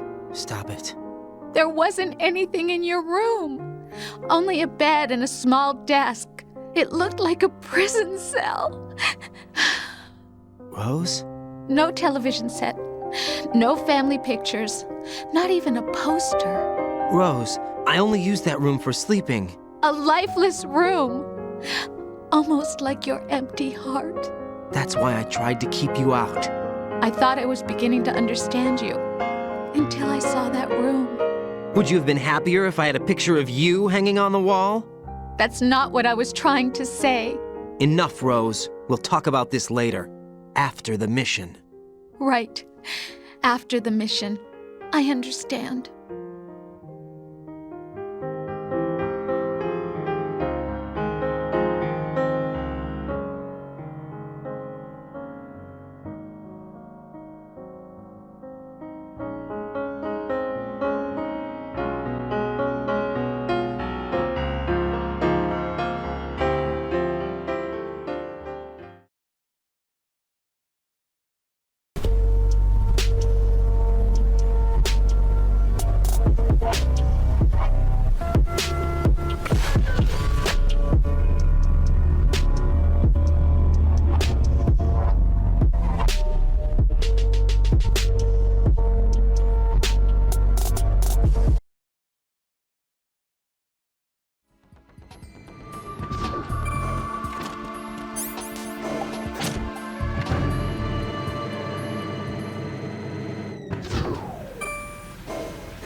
heading down to level B2, we have to deal with the shitty water controls again. So right now we're focused on rescuing Emma, and we've already let Otacon know that she's here on the shell, and now he gives us an important piece about Emma. She apparently hates the hell out of water. There's something I have to tell you about EE. Don't worry about her. I'll get her out. She's afraid of water. What? Yeah. When she was 6 years old, she almost drowned with my father in our swimming pool. She can't swim? Well, yes and no. We used to swim a lot together when we were kids. In fact, she swam like a fish until that day when she almost drowned. When the accident happened, I was in my room. I learned later that EE was calling me for help. She didn't doubt for a minute that I'd be there. You could see the pool from my room, but I didn't realize at the time that she needed my help. What were you doing? I was... So Emma survived the ordeal? Yeah, but my father didn't. So you blamed yourself and left your family? No. EE seems to believe that was the case. The fact is, I betrayed her. And you think she can't swim because of the traumatic experience? I haven't seen her since that day, but yes, I think so. Damn. If she still can't swim, we're in trouble. Level B1 in the core is pretty much flooded. Look, maybe you can help her overcome the trauma. You want me to help her get over it? Well, it's still gonna take some time to repair the Kamov. Sorry, kid. Emma's rescue is up to you. Thanks. An underwater mission. Well, this is a first. So making this already hard enough, needing to navigate through the water, we need to escort a girl that doesn't like water through it. Honestly, this might be the worst part of the game. If I'm being honest, you'll see why. Swimming some more, we open a hatch that leads to another room, and...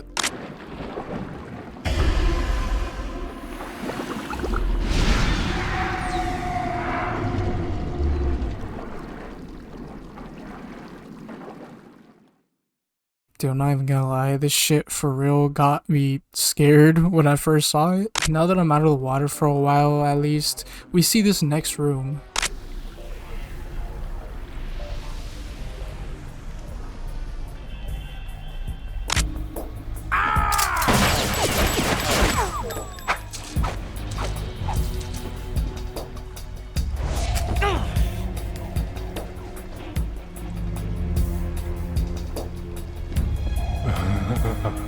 I thought so. Human muscles are quite eloquent. Oh fuck no, this dude on some freak shit. Gay. Vamp lets us know that killing the president didn't do anything, and that Metal Gear is now equipped with a hydrogen bomb that Solidus doesn't even know about. I mean, we didn't kill the president, so I don't know what the fuck he's talking about. So we actually fight Vamp, and this time it was pretty enjoyable.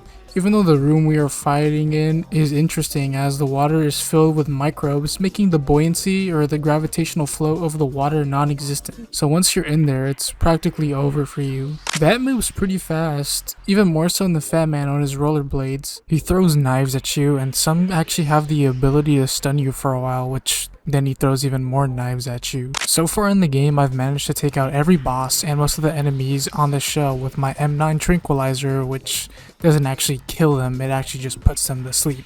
Until I got to Vamp, where I almost got him with my M9, but he suddenly offed me because I'm just not that good, I guess. So I just gave in and blew his ass up with the grenade launcher, cause why not? Before Vamp dies, I just wanted to add this piece of dialogue Snake says about Vamp that I didn't even get in this playthrough, which kind of sucks, but it's still pretty funny nonetheless. His body pierced by a crucifix, Vamp was buried under the rubble for 2 days before he was finally rescued.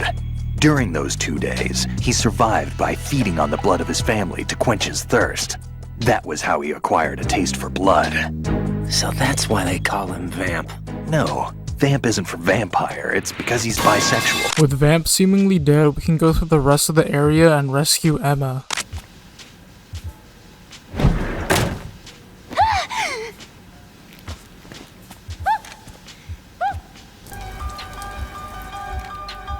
Who are you? Raiden, I'm getting you out of here. Get me out. You're lying. Where are you taking me this time? What are you talking about? I'm here to help. Well, just looking at Emma, you can really say she is Otacon 2.0, since both of them have been part of the Metal Gear projects. They both wear glasses and talk in the same kind of scared tone. We also tell Emma that her brother is on the shell, but she seems kinda on the fence about it. As previously discussed in the cutscene we saw a few minutes ago, Otacon did something to betray Emma, and well, she doesn't seem to take it very well. Emma seems to not want to see her brother, but she still seems to have some type of admiration for Otacon. But I'm gonna tell you right now, their relationship is gonna get a little weird when I try describing it a little more in the video, and yeah, just wait. So getting Emma out of the locker wasn't that hard as I thought it would be, but getting her through the flooded area sucked balls cause she couldn't hold her breath for shit, and the water mines do a shit ton of damage, so if you just get hit by 2 of them, you're most likely gonna die. But there's an upside to it, which is once you get hit by them, there's invincibility frames, so you have enough time to actually get out of that situation. Making it to the air purification room for a break, we actually make conversation with Emma, and she gives us insight with her relationship with Otacon. We were stepchildren in our parents' second marriages. Wherever my brother went, I used to tag along. My brother didn't have any close friends, so he used to take care of me. We both wanted to be loved so much. So much that we used to pretend. Pretend? Yeah, we used to play house. Fuck that, Kojima, what the hell was you writing in the studio, bro? I don't know what the fuck is going on, but this dude Kojima, off his rocker, writing this type of shit, man. He already made me a lame-ass twink. Why the hell I gotta deal with this incest chick now? Stop smoking that weak-ass mid, bruh. That joint probably rolled like shit, and the ash gray as hell. Man, I'm out of here. Come on, Snake. Raiden, what's your status? Colonel? I've got Emma Emmerich here. We've managed to avoid drowning. Raiden, we've infiltrated the computer room. What's your situation? Emma's safe. We're heading your way. EE's our only hope. Right. I'll put her on then. Huh? EE? What? How? I'll use my codec as a relay. Here she is. Hal?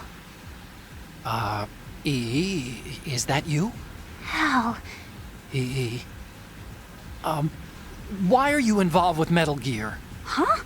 You knew our family's dark history and still got involved? What's wrong with you? I should have known.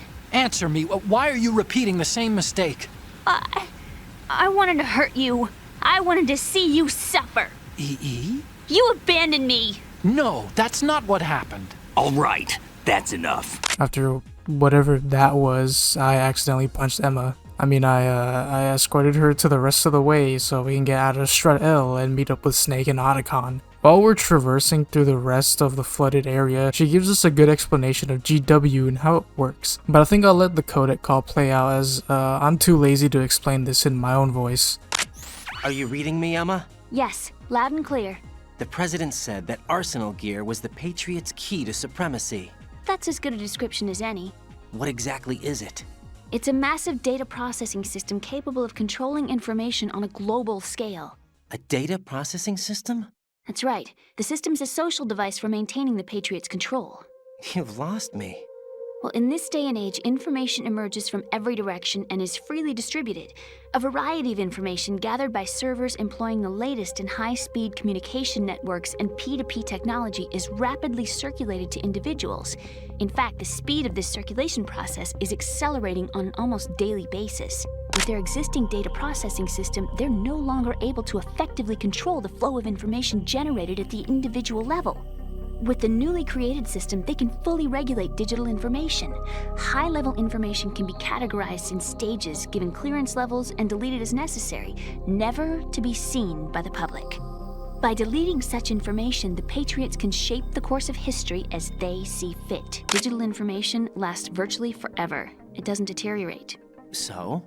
The alphabet, 26 letters, right? It could have been 30 letters. What if the 4 deleted letters were controlled by a program? Impossible. It's not. In fact, something similar is already underway. GW is a system that allows the Patriots to decide what will be recorded in tomorrow's history. So what we're talking about is one huge censorship system for deleting information which might be inconvenient to the Patriots. Exactly. The actual physical core for handling the task, GW, is installed in Arsenal. It's the only system in the world with an optic neural AI that has a parallel processing capacity of 980 trillion Hammets. Well, I think that's about all I know. Right. Thanks. I think we'd better head for the computer room. After that call, we have to deal with some more awful swimming and bug freezing and putting guys to sleep. Ryder and Emma are able to make it out of Shell 2 and make it to the entrance of Strut L, which we can't enter, but Emma gives us her security level 5 card, which is the last card we need in the entire game to give us access to the entirety of the shell. Campbell gives us orders to go back to the central core of Shell 1 as Emma needs to be there to implant her worm cluster that can remove the link between Arsenal and GW. This door leads us to a pathway where we can actually get to the oil fence to cross all the way from Strut L to Strut E. We end up finding this hatch that has a ladder that can get us onto the oil fence. I have a question for you. What is it? How do you feel about heights? I can't say I like heights. The water's higher on my phobia list. Why? Well, we have to go down a ladder. How far down? Just a little bit. Why do I feel like we've had this conversation before? How little is little? About 130 feet. We make it to probably one of my favorite set pieces of the game, where we need to escort Emma by sniping enemies, protecting her as she makes her way to Strut E on the oil fence. Anyways, it's time for Raiden to take 3 Benadryl, 5 honey packets, and a lethal dose of crocodile to stabilize his aim when firing with the PSG-1. I let Emma get shot a few times, so my bad, I guess. This part also has one of my favorite songs in the game, which is called Twilight Sniping.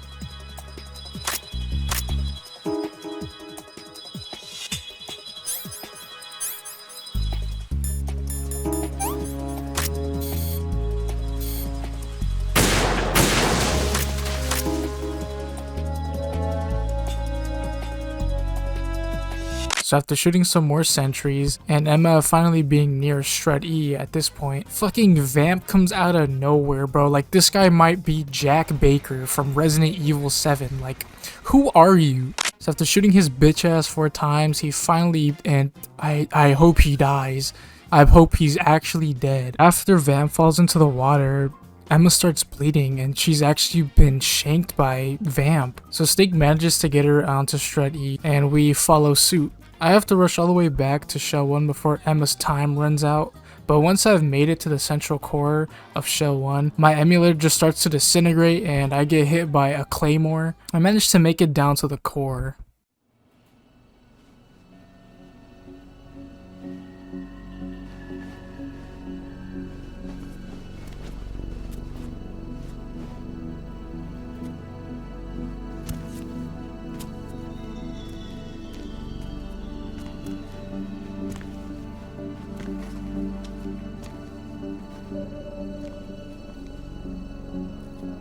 How's Emma? I think he got some internal organs. We can't stop the bleeding. How? I'm here. Got the disc. Emma set everything up. Apparently all you have to do is pop in the disc. That should insert the virus into the AI. Is it working? Just leave it to Emma. What the? An antibody agent? Damn! The connection's been cut. Is the virus upload complete? I don't think so. The count stopped at 90%. Otacon. I don't think Emma's made any mistakes. But a portion of the worm cluster might have been altered after the disc left Emma's hands. By the Patriots? Will the virus still work? I have no idea. Is everything all right?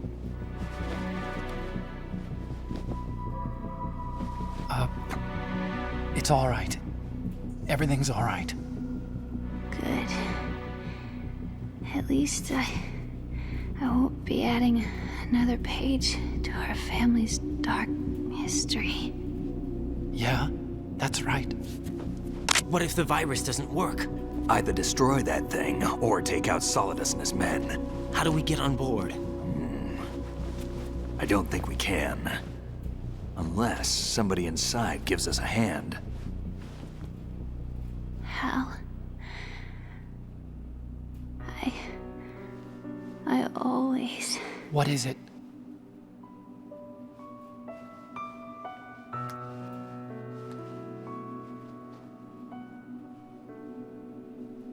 wanted to see you again. You don't hate me? Never. I never wanted to get in your way. I never wanted to hurt you. I thought that with Arsenal, if I followed in your footsteps, I could be closer. I just wanted you to look at me. Look at me as a woman. I could never do that. Don't be so honest. Can I ask you one last favor? Sure. Call me Emma. What? Please call me Emma.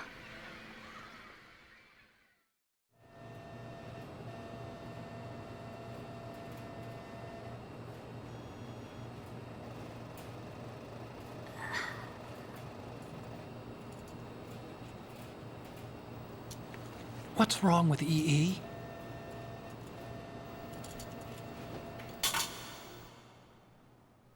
Emma? Emma? Emma? Emma? Answer me!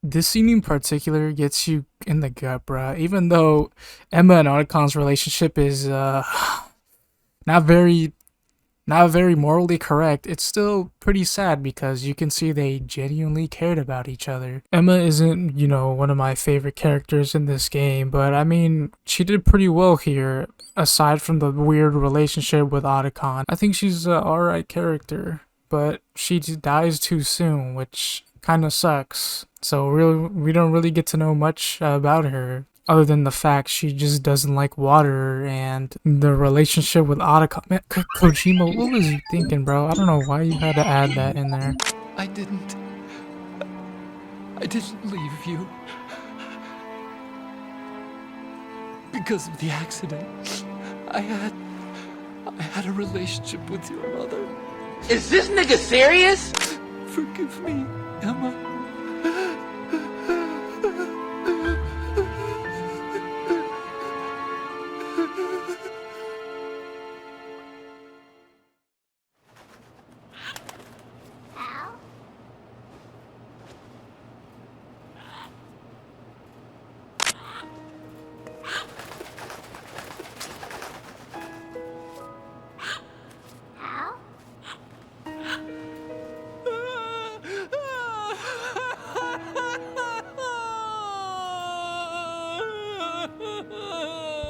Attention! Arsenal gear is ready for launch. Evacuate the upper levels immediately. With Metal Gear being only a few steps away from being fully active, it's up to Raiden and Snake to prepare to infiltrate Arsenal and for Otacon to deliver the hostages back to land. And with that, we get one of the dopest shots of any video game characters in history, bro. I mean, like, bro, this shit is fucking gas. Shit, pussy.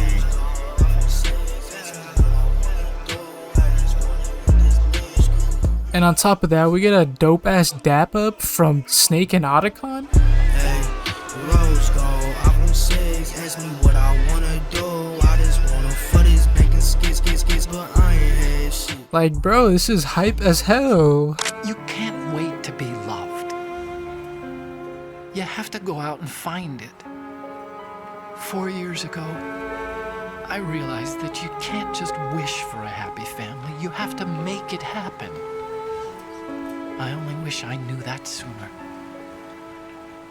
I learned that I could love, as you probably did, Emma. So once Otacon is gone, we just chilling with Snake, and then... Now, how do we open this thing? You can come out now. A ninja?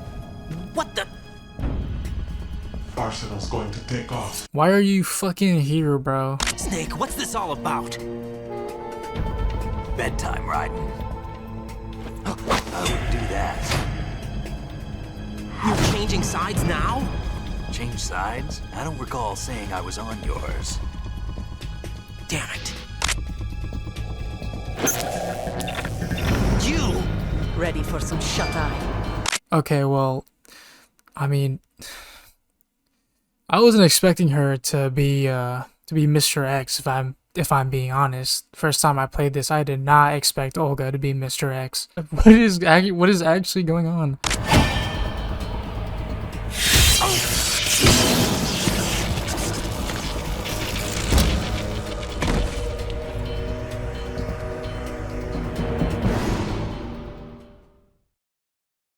With the show sinking and being overflowed, it's about time that Metal Gear Arsenal has come to life.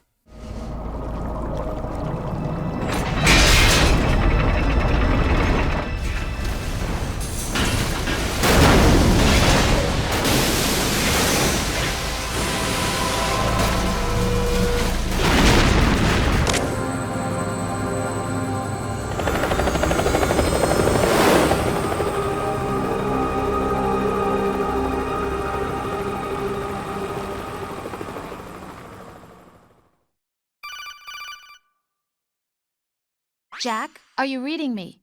Do you want to save your mission data up to this point?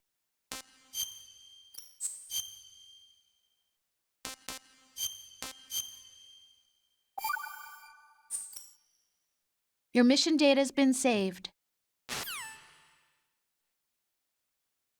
Is he still alive? He was when Olga brought him in. I've checked everything, including the genome data, but there's nothing on this guy. NSA, CIA, FBI. He doesn't exist in any database. I suspected as much. However, I know this man. Wake him up.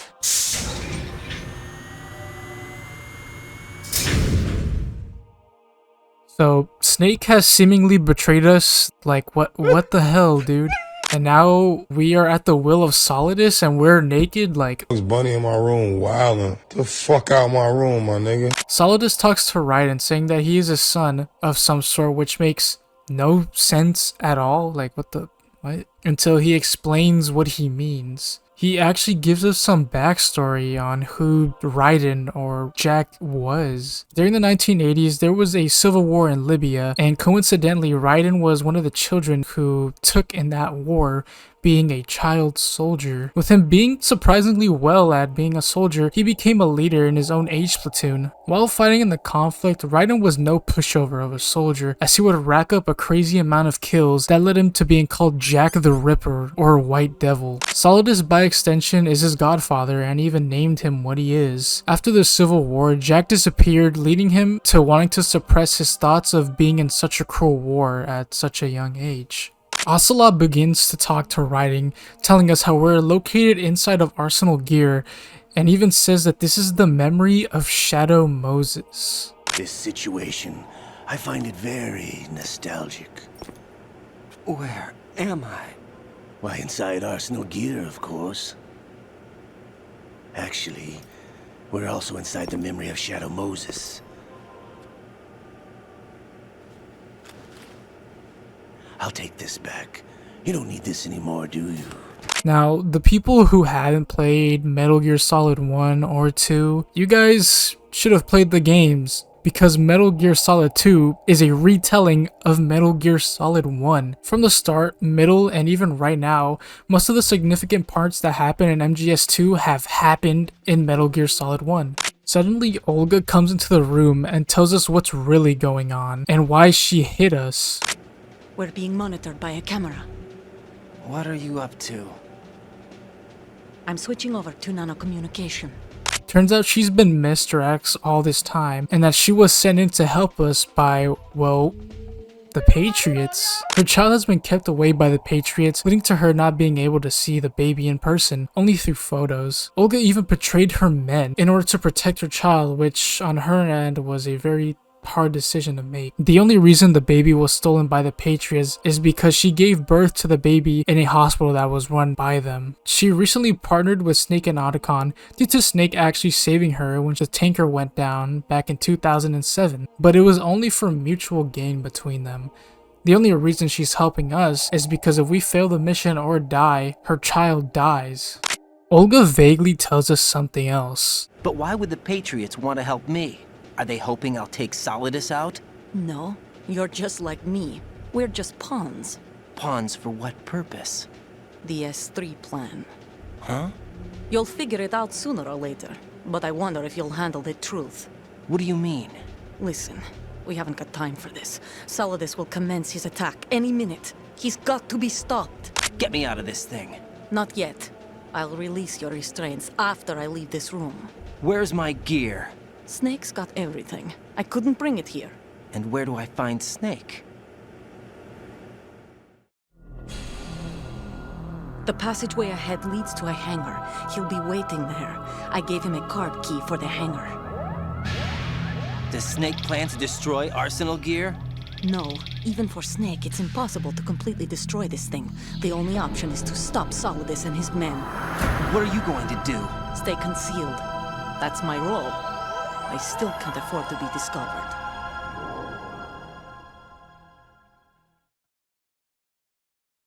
Olga, you can't keep this up. They're bound to find you.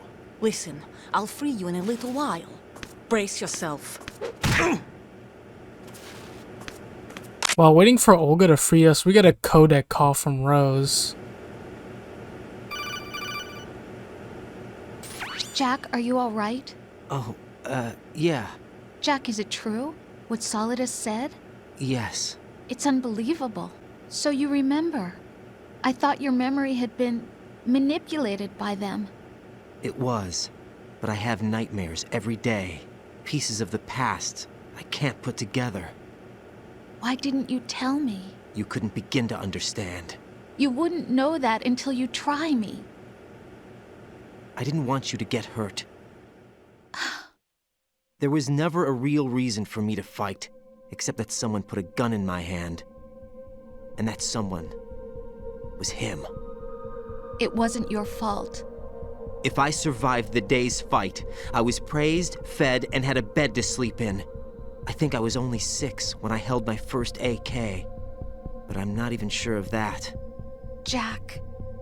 I'm not like Snake. I never questioned why we fought. There was no purpose, no way out.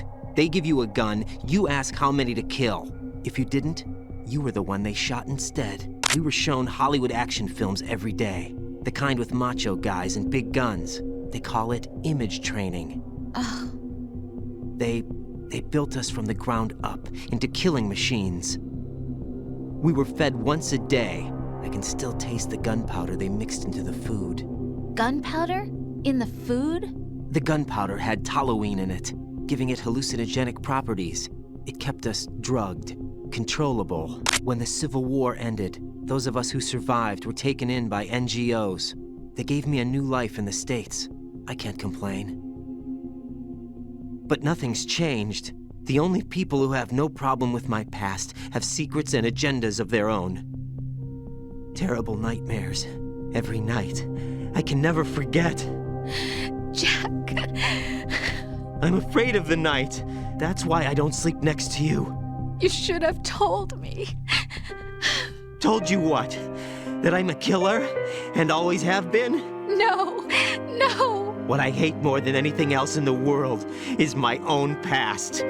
I didn't want you or anyone to know about it. Now I know why I was chosen for this mission. No one can take him on. Take him down, except me. I've been kept alive this long for this. I knew as soon as I saw Solidus. I didn't know anything about you, I admit that.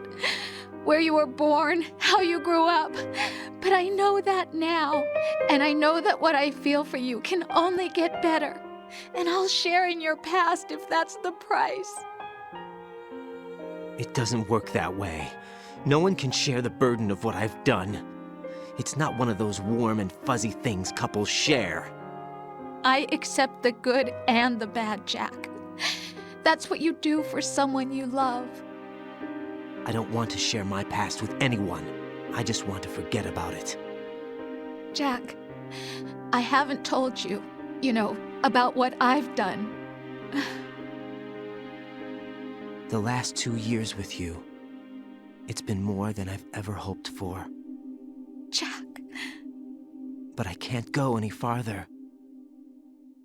I know you want to get married. But I can't. I can't risk starting a family. There's no way to erase my childhood. Well, I don't even know what to say. It just ends like that. And I feel terrible for Raiden. Leaving the room, I got a strange and kind of scary atmosphere with the music in the background. And we also get another codec call from Campbell.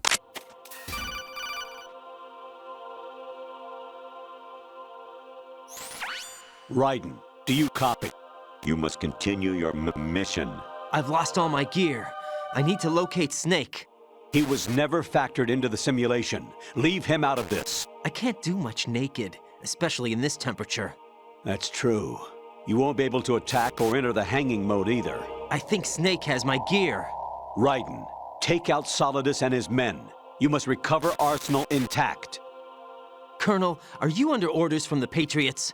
Your role, that is, mission, is to infiltrate the structure and disarm the terrorists. My role? Why do you keep saying that? Why not? This is a type of role-playing game. Colonel, I just remembered something. What? That I've never met you in person. Not once. Complete your mission, according to the simulation. Colonel, who are you? No more questions. We have Rosemary. What do you mean by that? Over and out. I got a few more of these weird calls. I'm gonna put them in the video, but if you don't care, here's a timestamp where you can skip to the actual continuation of the story.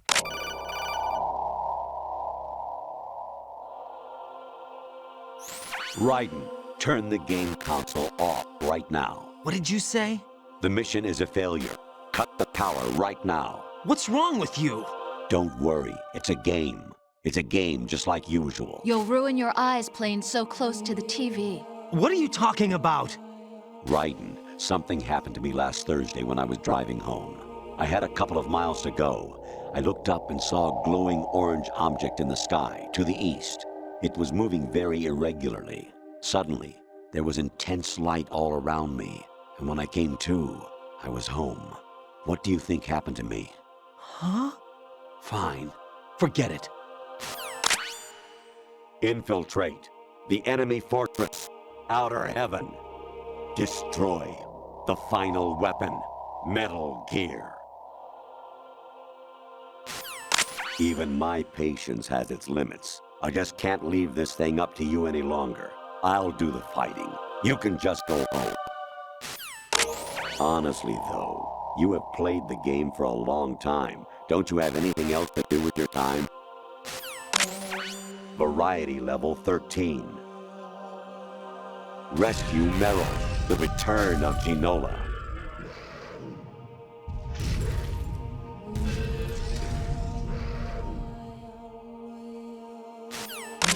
Actually, there is something I have been meaning to tell you, but I just couldn't. I think you should know, though. On Saturday morning last week, I saw a guy leaving Rosemary's room. How should I put it? It was like they were intimate. I'm sorry. Sorry to bring this up during the mission, but President Baker should be somewhere to the south of where you blasted through the wall. Hurry and save him before the terrorists discover his code. I hear it's amazing when the famous purple stuffed worm in Flapjaw space with the tuning fork does a raw blink on Harry Carey Rock. I need scissors. 61. Actually, I'm in really bad shape financially. I pay money to my ex-wife as part of our divorce settlement, among other bills. I just had no choice but to make you pay for lunch the other day. I'm really sorry.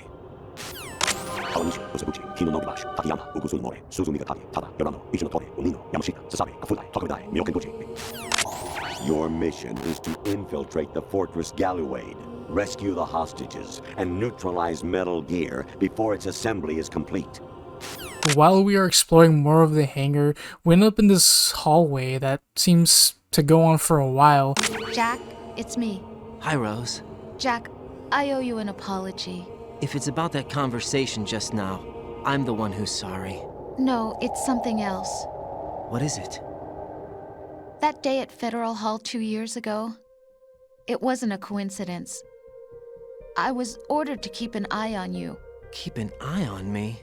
Yes, by the Patriots. You're a spy?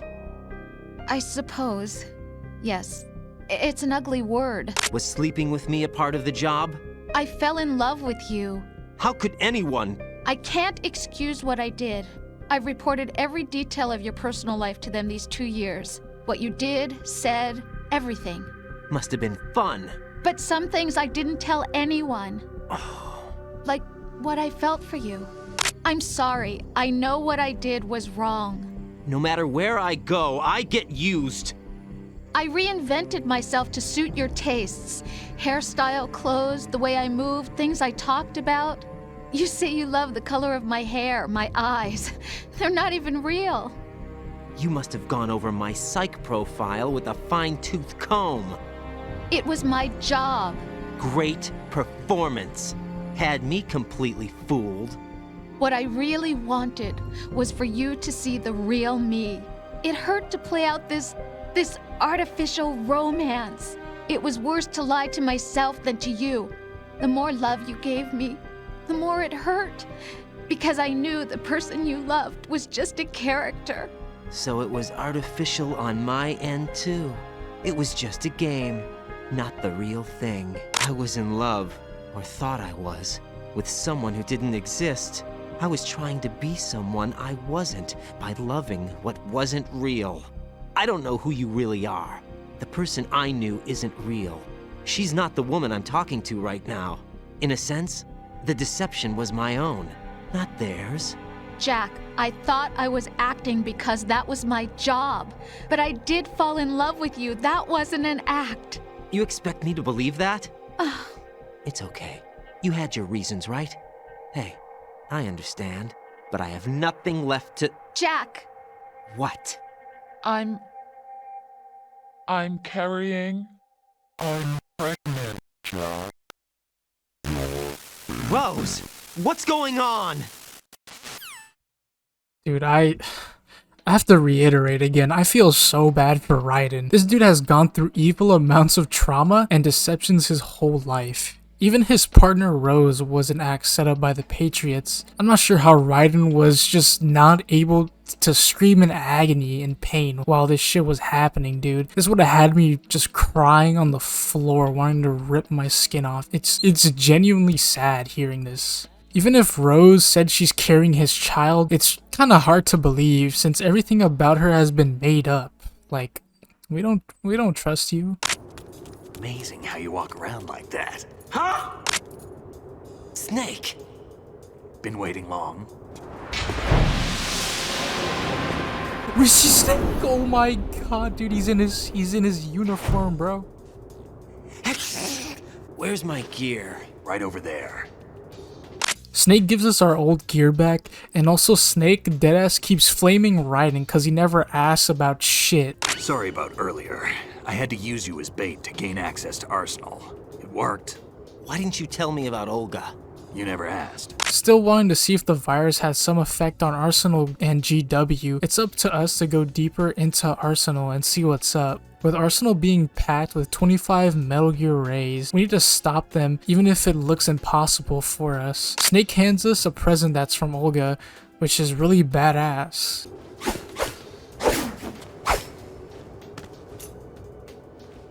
Come on, time to go. We even get this nod back to MGS1 with Snake's bandana. If you run out of ammo, you can have mine. You got enough?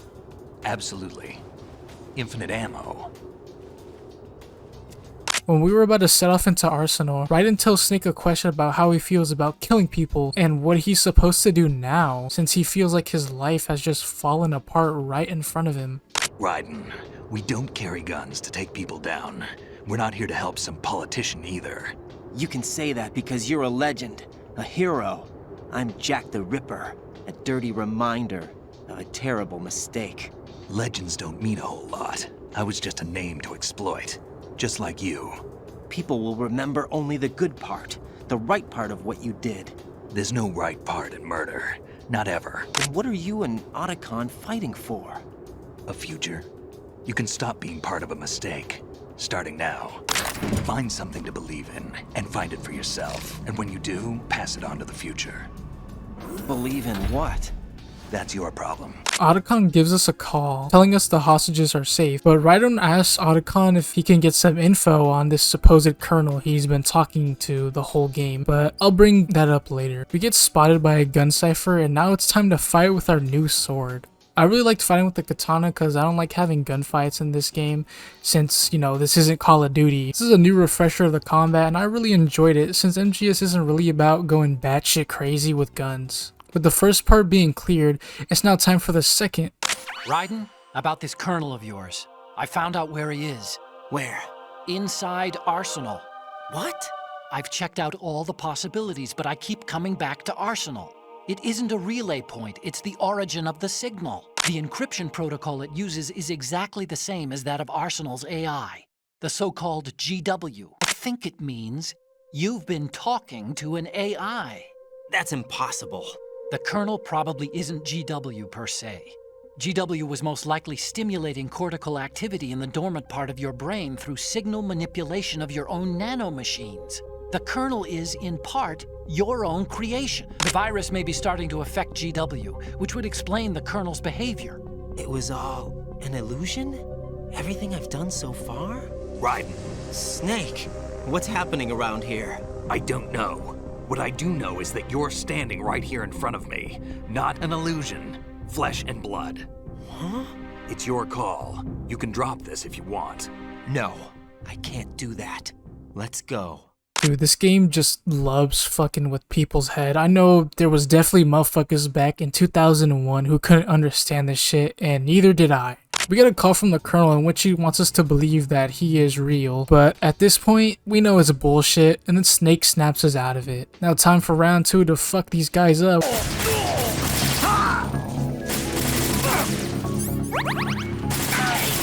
This is just breaking the fourth wall, dude. Like, holy shit.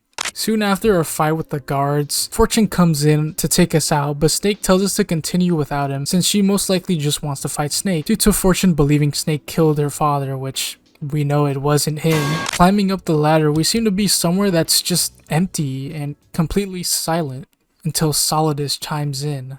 Jack, I've been watching how you fight. It looks like you've remembered the way you used to kill in the old days.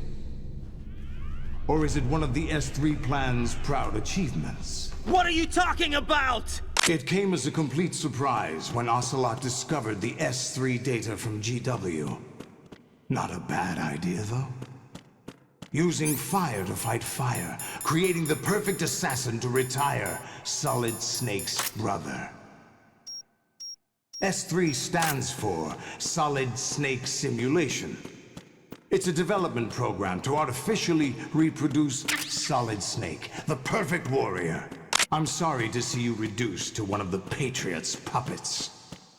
But I've made use of you, and their plan too. Solid Snake's sudden appearance, your arrival. It was obvious the Patriots were among my ranks. Jack, those days during the Civil War were as real as they come. Every day was absolute, split between life and death. You ran from it, and now you've been led back to war by something less than real.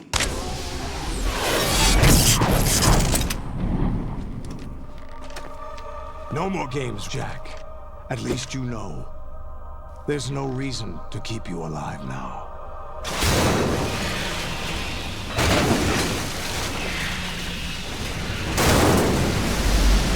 I've given you a worthy opponent, at least. But now, you should die as the little Jackie boy I once knew. Well, it looks like Solidus has initiated a boss fight with us, and this is probably one of the hardest fights in the game, if I'm being honest. The first time I went against this boss, I was struggling. Bro, like, it took me a while just to adjust how frequently I should shoot rockets at the Metal Gear Ray's legs and then shoot it at their head in time, because while I'm also trying to shoot at them, I'm getting attacked by the other Metal Gear Ray's rockets, and I have to just run away from them, and it's a lot of multitasking, bro. Plus, you have to deal with like 6 or 8 of them during the duration of the fight, but it also depends on the difficulty, so the lower your difficulty, the less amount of Metal Gear Rays you actually have to deal with. Even after taking down some of the Metal Gears, it still isn't enough to make a difference, and Raiden is trapped until Olga comes in, wanting to give Raiden time to escape. Admitting to her betrayal of her comrades and Solidus, this is ultimately her resting place, as she says her last words to Raiden.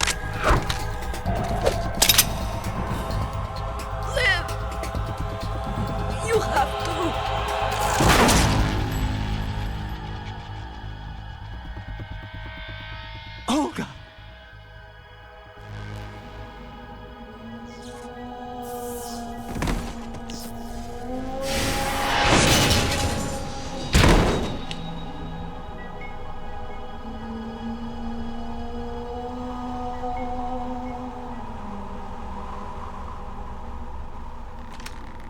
Enjoy the show, Jack. With the end being near, Raiden is left feeling distraught, thinking Solidus won, but something finally takes course.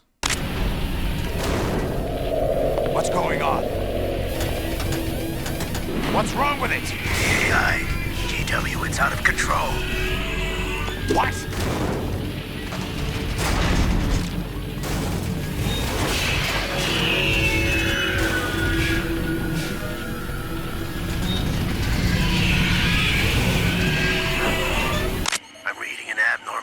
Cascade throughout the neural network. I can't shut it down. What happened? Maybe some kind of virus. The Patriots? I don't know. Ocelot, what have you been up to? It's too late. Stupid machines!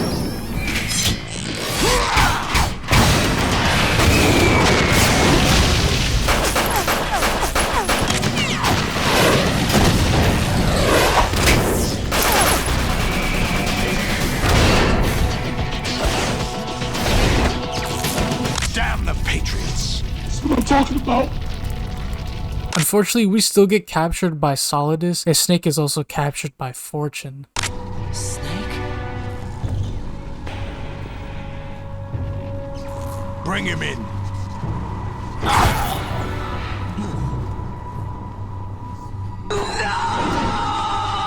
Are you awake yet, Jack? GW. The Arsenal AI is corrupted beyond repair. I admit that I underestimated you.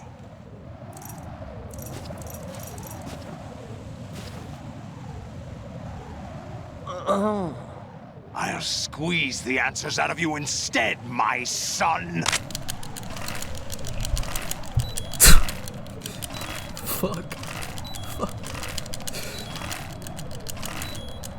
It so happens I have some business of my own to attend to. Planning to hijack Arsenal? Huh? You were going to screw me over, weren't you?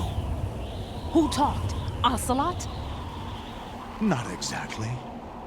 I was the one who used Ocelot to suggest the idea to you in the first place.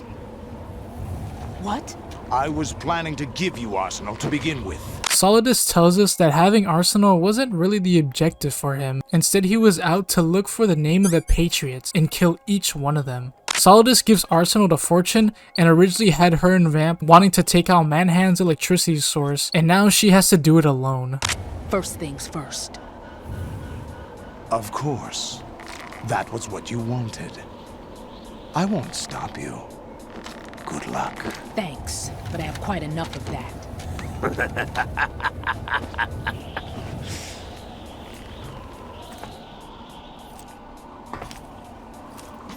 What exactly do you find so funny? Charades usually are humorous. I wouldn't have minded watching some more of it, but we're running a little short on time. What are you talking about? Everything you've done here has been scripted. A little exercise set up by us. Exercise? The S3 plan was conceived as a means to produce soldiers on par with Solid Snake. You think this little terrorist incident is your own doing, Solidus? This is the S3 training kernel. An orchestrated recreation of Shadow Moses. Everything from the beginning of the shell, actually not even the shell, literally the beginning of the tanker is what started this whole mess. This was all made and planned by the Patriots. Thinking about it, it's actually just scary how the whole organization is capable of doing this kind of stuff. Fortune hears this and readies her rifle. Oh shit. Ocelot reveals to Fortune how she isn't as lucky as she thinks she is. The only reason as to why she's still alive is because of, well, in his words, technology. Specifically, what technology she's equipped with. You were being shielded by the electromagnetic weapons technology that the Patriots developed. Pure self-indulgence, absorbed in your own misfortune. You couldn't get enough of the drama. I could have died whenever I wanted to.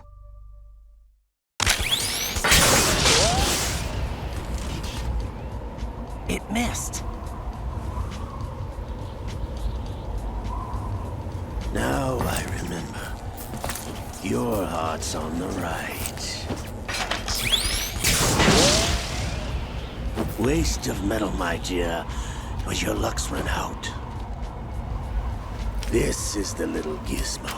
There's no such thing as miracles or the supernatural, only cutting-edge technology.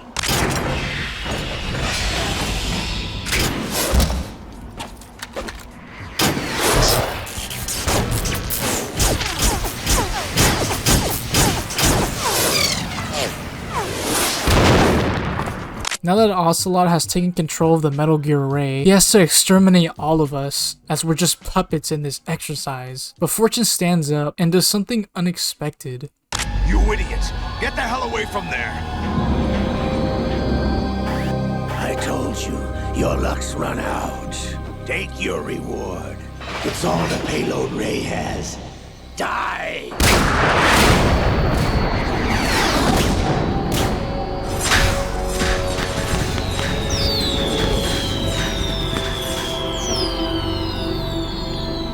Everybody down!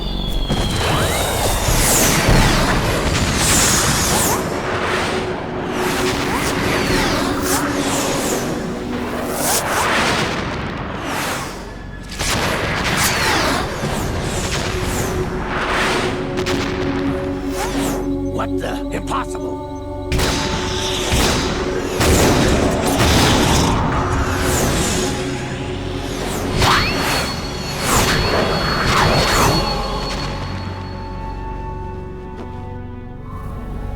She is Lady Luck.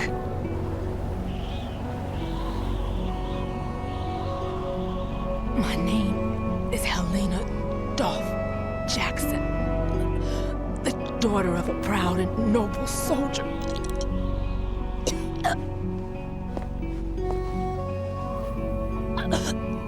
I can see my family again.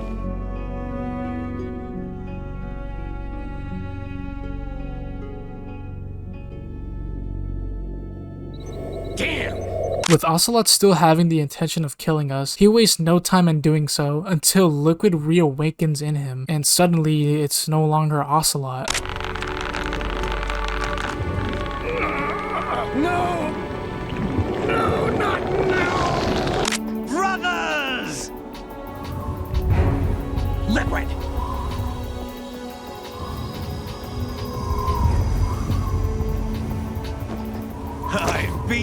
waiting for this! You were inside Ocelot? Yes, a sleeper in the arm of a Patriot spy. It was you 2 years ago? Exactly. I was controlling him. I'm off to bury the Patriots for good. You know where they are? How? Why do you think I chose Ocelot as my host? There's room for only one snake and one big boss.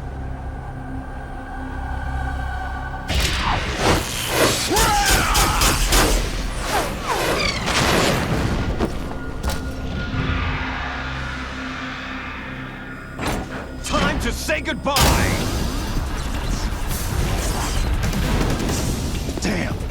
Snake, breaking out of his handcuffs, chases down Liquid in the Metal Gear, leaving just Raiden and Solidus alone. Arsenal starts moving and heading into Manhattan, which gets stopped when Raiden and Solidus reach Federal Hall, as it has left major damages all around New York. Federal Hall!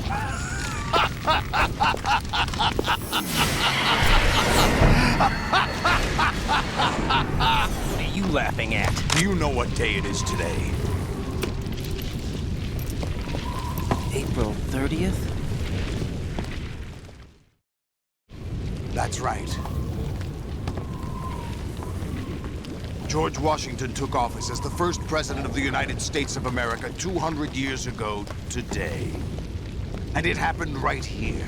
Solidus talks about how freedom could have been born in this country, how he wanted his civil rights and freedom back from the Patriots, and not just from him. He's talking about everyone who lives in America. He's also realized that the Patriots' censorship with the digital media around the world will basically cause us to have no free will.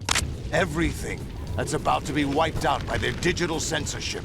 All I want is to be remembered by other people, by history. The Patriots are trying to protect their power, their own interests, by controlling the digital flow of information. I will triumph over the Patriots and liberate us all, and we will become the Sons of Liberty! Before I continue with the final part of the game, this major codec call of the game is something I can't put into words, and I'll have to put the whole thing in the video. I want you guys to listen, as just hearing something like this is eerie and utterly scary to me. And please tell me what you think about what you heard at the end of this call in the comments. I'll not go into depth with this, as there are better videos that can actually explain this codec call much better than I can. So please check them out for yourselves. Raiden, are you receiving? We're still here. How's that possible? The AI was destroyed. Only GW. Who are you? To begin with, we're not what you'd call human. Over the past 200 years, a kind of consciousness formed layer by layer in the crucible of the White House. It's not unlike the way life started in the oceans 4 billion years ago. The White House was our primordial soup, a base of evolution. We are formless. We are the very discipline and morality that Americans invoke so often. How can anyone hope to eliminate us? As long as this nation exists, so will we. Cut the crap! If you're immortal, why would you take away individual freedoms and censor the net? Jack, don't be silly.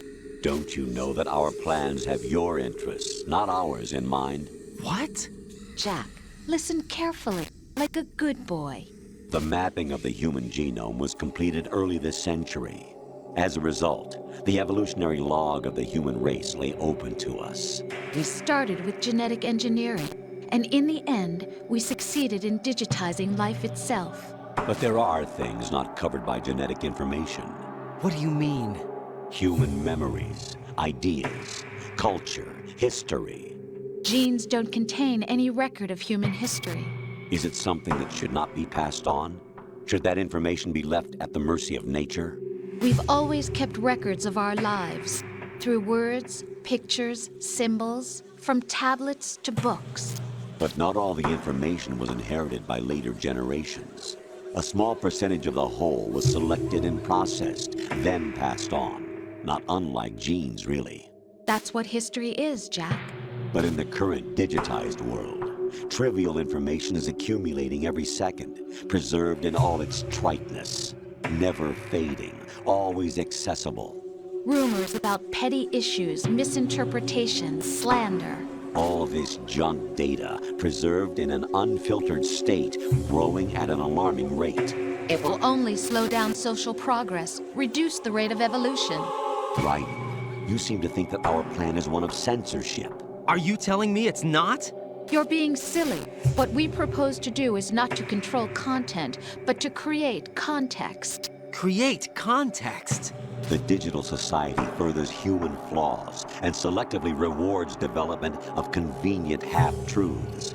Just look at the strange juxtapositions of morality around you. Billions spent on new weapons in order to humanely murder other humans. Rights of criminals are given more respect than the privacy of their victims. Although there are people suffering in poverty, huge donations are made to protect endangered species. Everyone grows up being told the same thing. Be nice to other people. But beat out the competition. You're special. Believe in yourself and you will succeed. But it's obvious from the start that only a few can succeed. You exercise your right to freedom, and this is the result. All rhetoric to avoid conflict and protect each other from hurt. The untested truths, spun by different interests, continue to churn and accumulate in the sandbox of political correctness and value systems. Everyone withdraws into their own small gated community, afraid of a larger forum. They stay inside their little ponds, leaking whatever truth suits them into the growing cesspool of society at large. The different cardinal truths neither clash nor mesh. No one is invalidated, but nobody is right. Not even natural selection can take place here.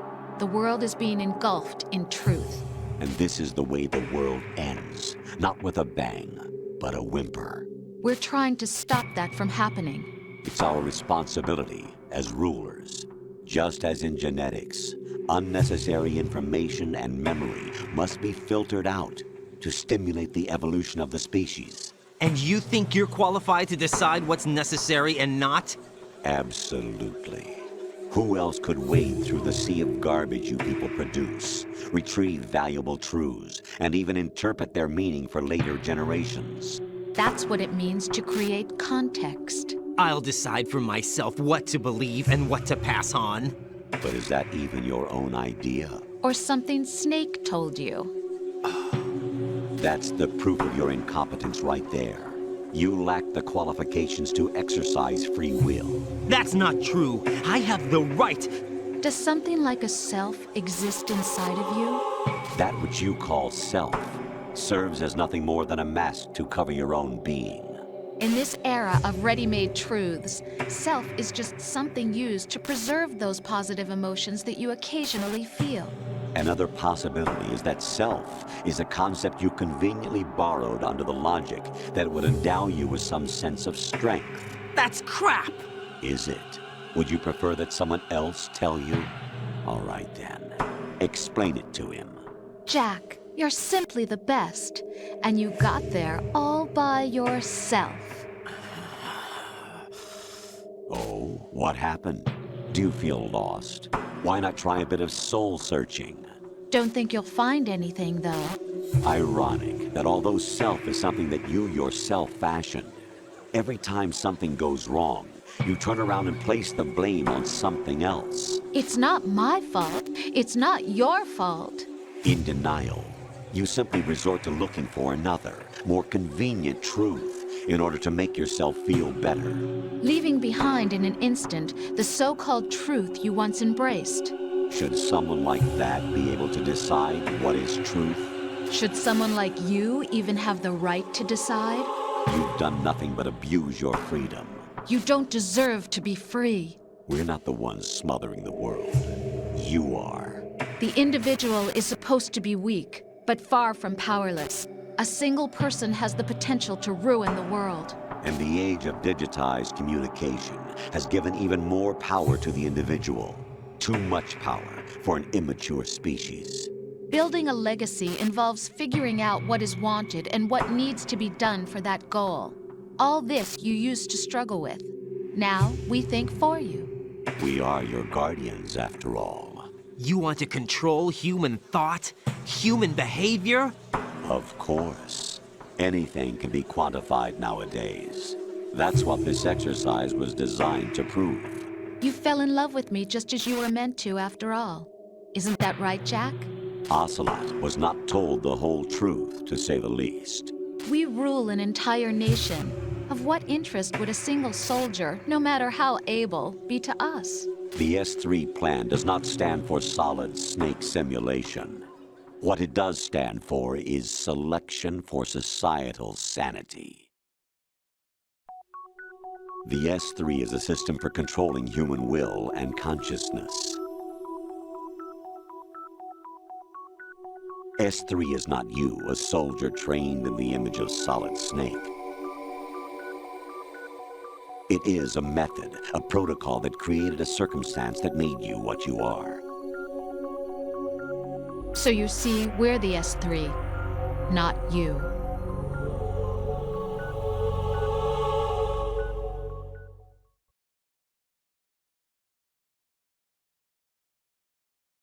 What you experienced was the final test of its effectiveness. That's crazy. You heard what President Johnson said. The Arsenal's GW system is the key to their supremacy. The objective of this exercise was to establish such a method. We used Shadow Moses as a paradigm for the exercise. I wonder if you would have preferred a fantasy setting. We chose that backdrop because of its extreme circumstances. It was an optimal test for S3's crisis management capacity. If the model could trigger, control, and solve this, it would be ready for any contingency. And now, we have our proof.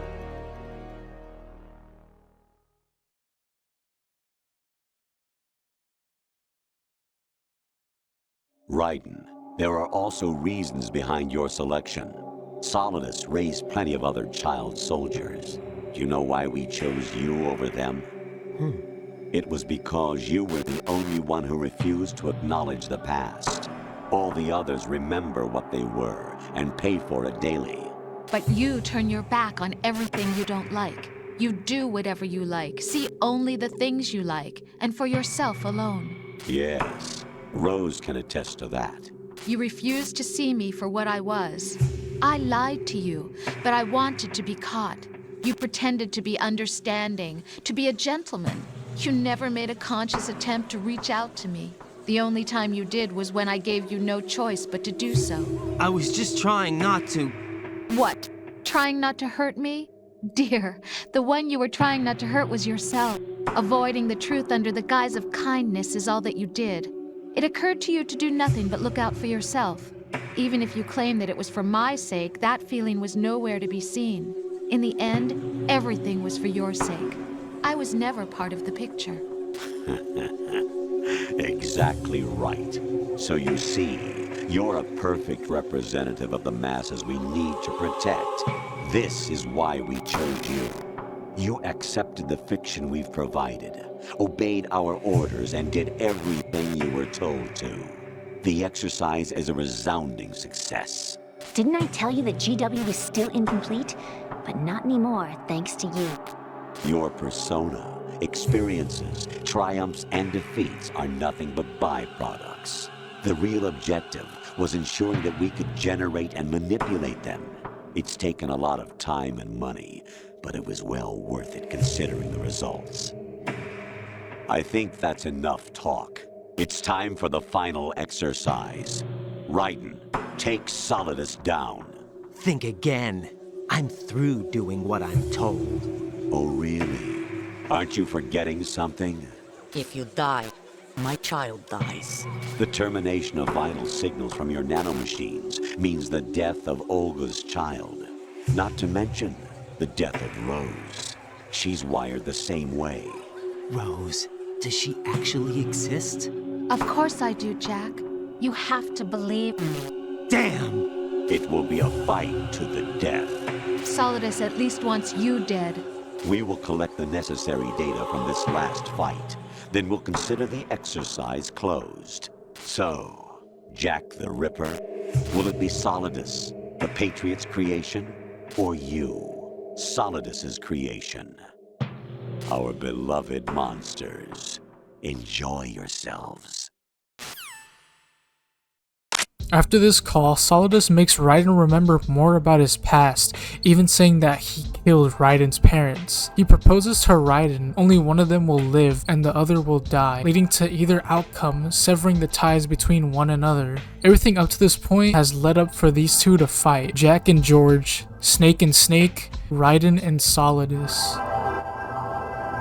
The fight between both of these is actually my favorite in the game, and in general one of my favorite final bosses. The music,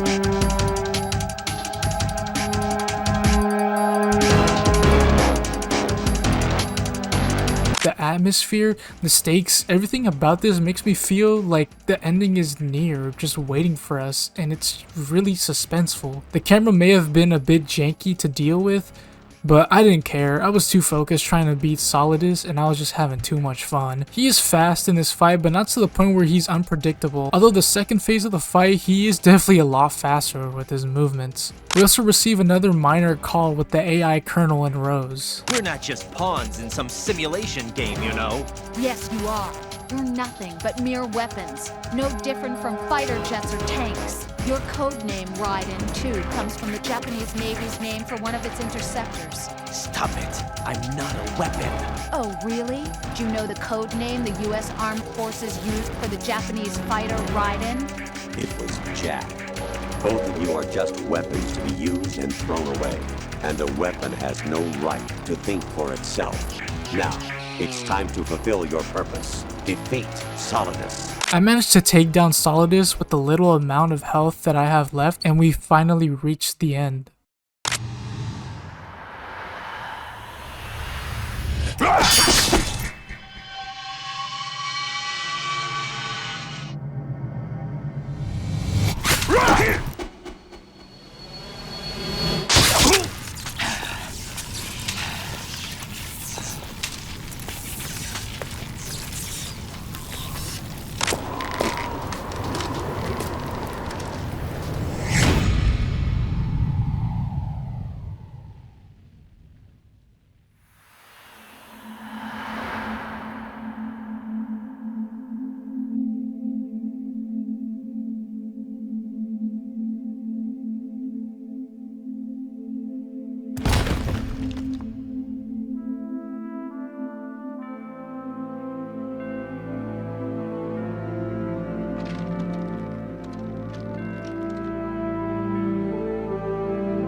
Snake somehow just makes it to Federal Hall, like, alright. He lets us know that he has a disc that has the name of the Patriots, or potentially has the name of the Patriots. When decoded, that information can be revealed. While Raiden wants to go with Snake, it's obvious Raiden has things to take care of, specifically someone which is Rose. We actually see her at City Hall, coincidentally. How does she fucking know?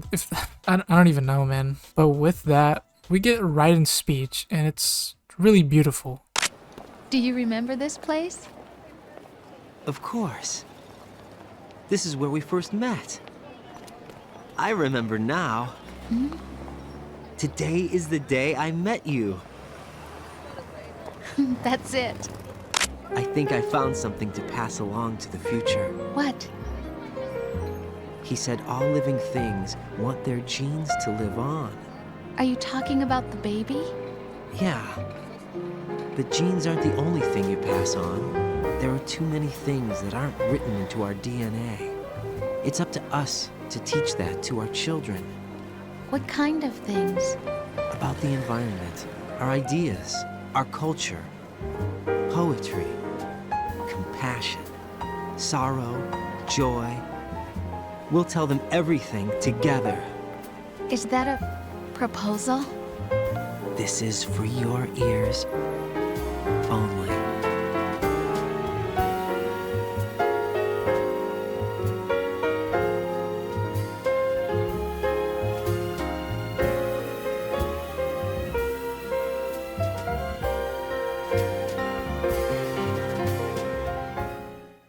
The credits of this game really hit me hard. During this recording, I kind of cried, man.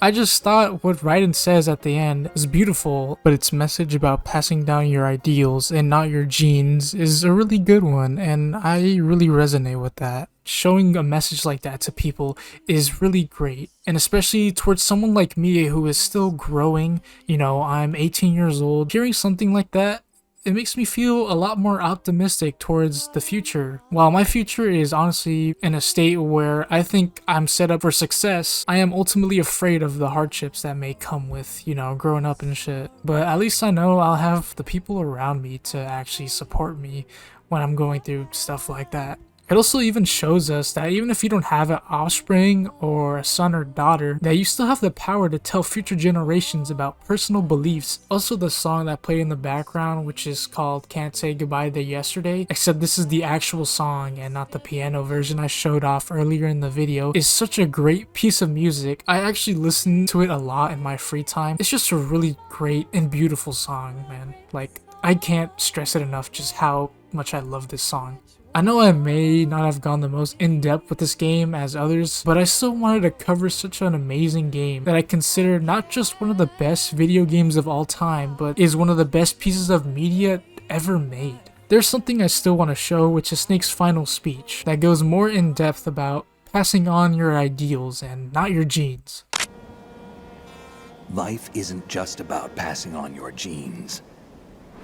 We can leave behind much more than just DNA. Through speech, music, literature, and movies, what we've seen, heard, felt, anger, joy, and sorrow. These are the things I will pass on. We need to pass the torch and let our children read our messy and sad history by its light. The human race will probably come to an end sometime, and new species may rule over this planet. Earth may not be forever, but we still have the responsibility to leave what traces of life we can.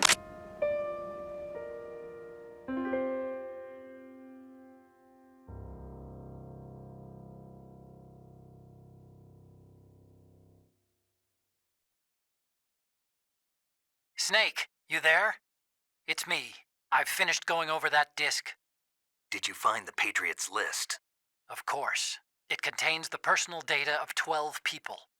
There was a name on it. Snake, it was one of our biggest contributors. What's going on around here? I don't know. Anyway, where are they? Well, we were right about them being on Manhattan, but... But what? They're already dead. All 12 of them. When did it happen? Well, about 100 years ago. What the hell?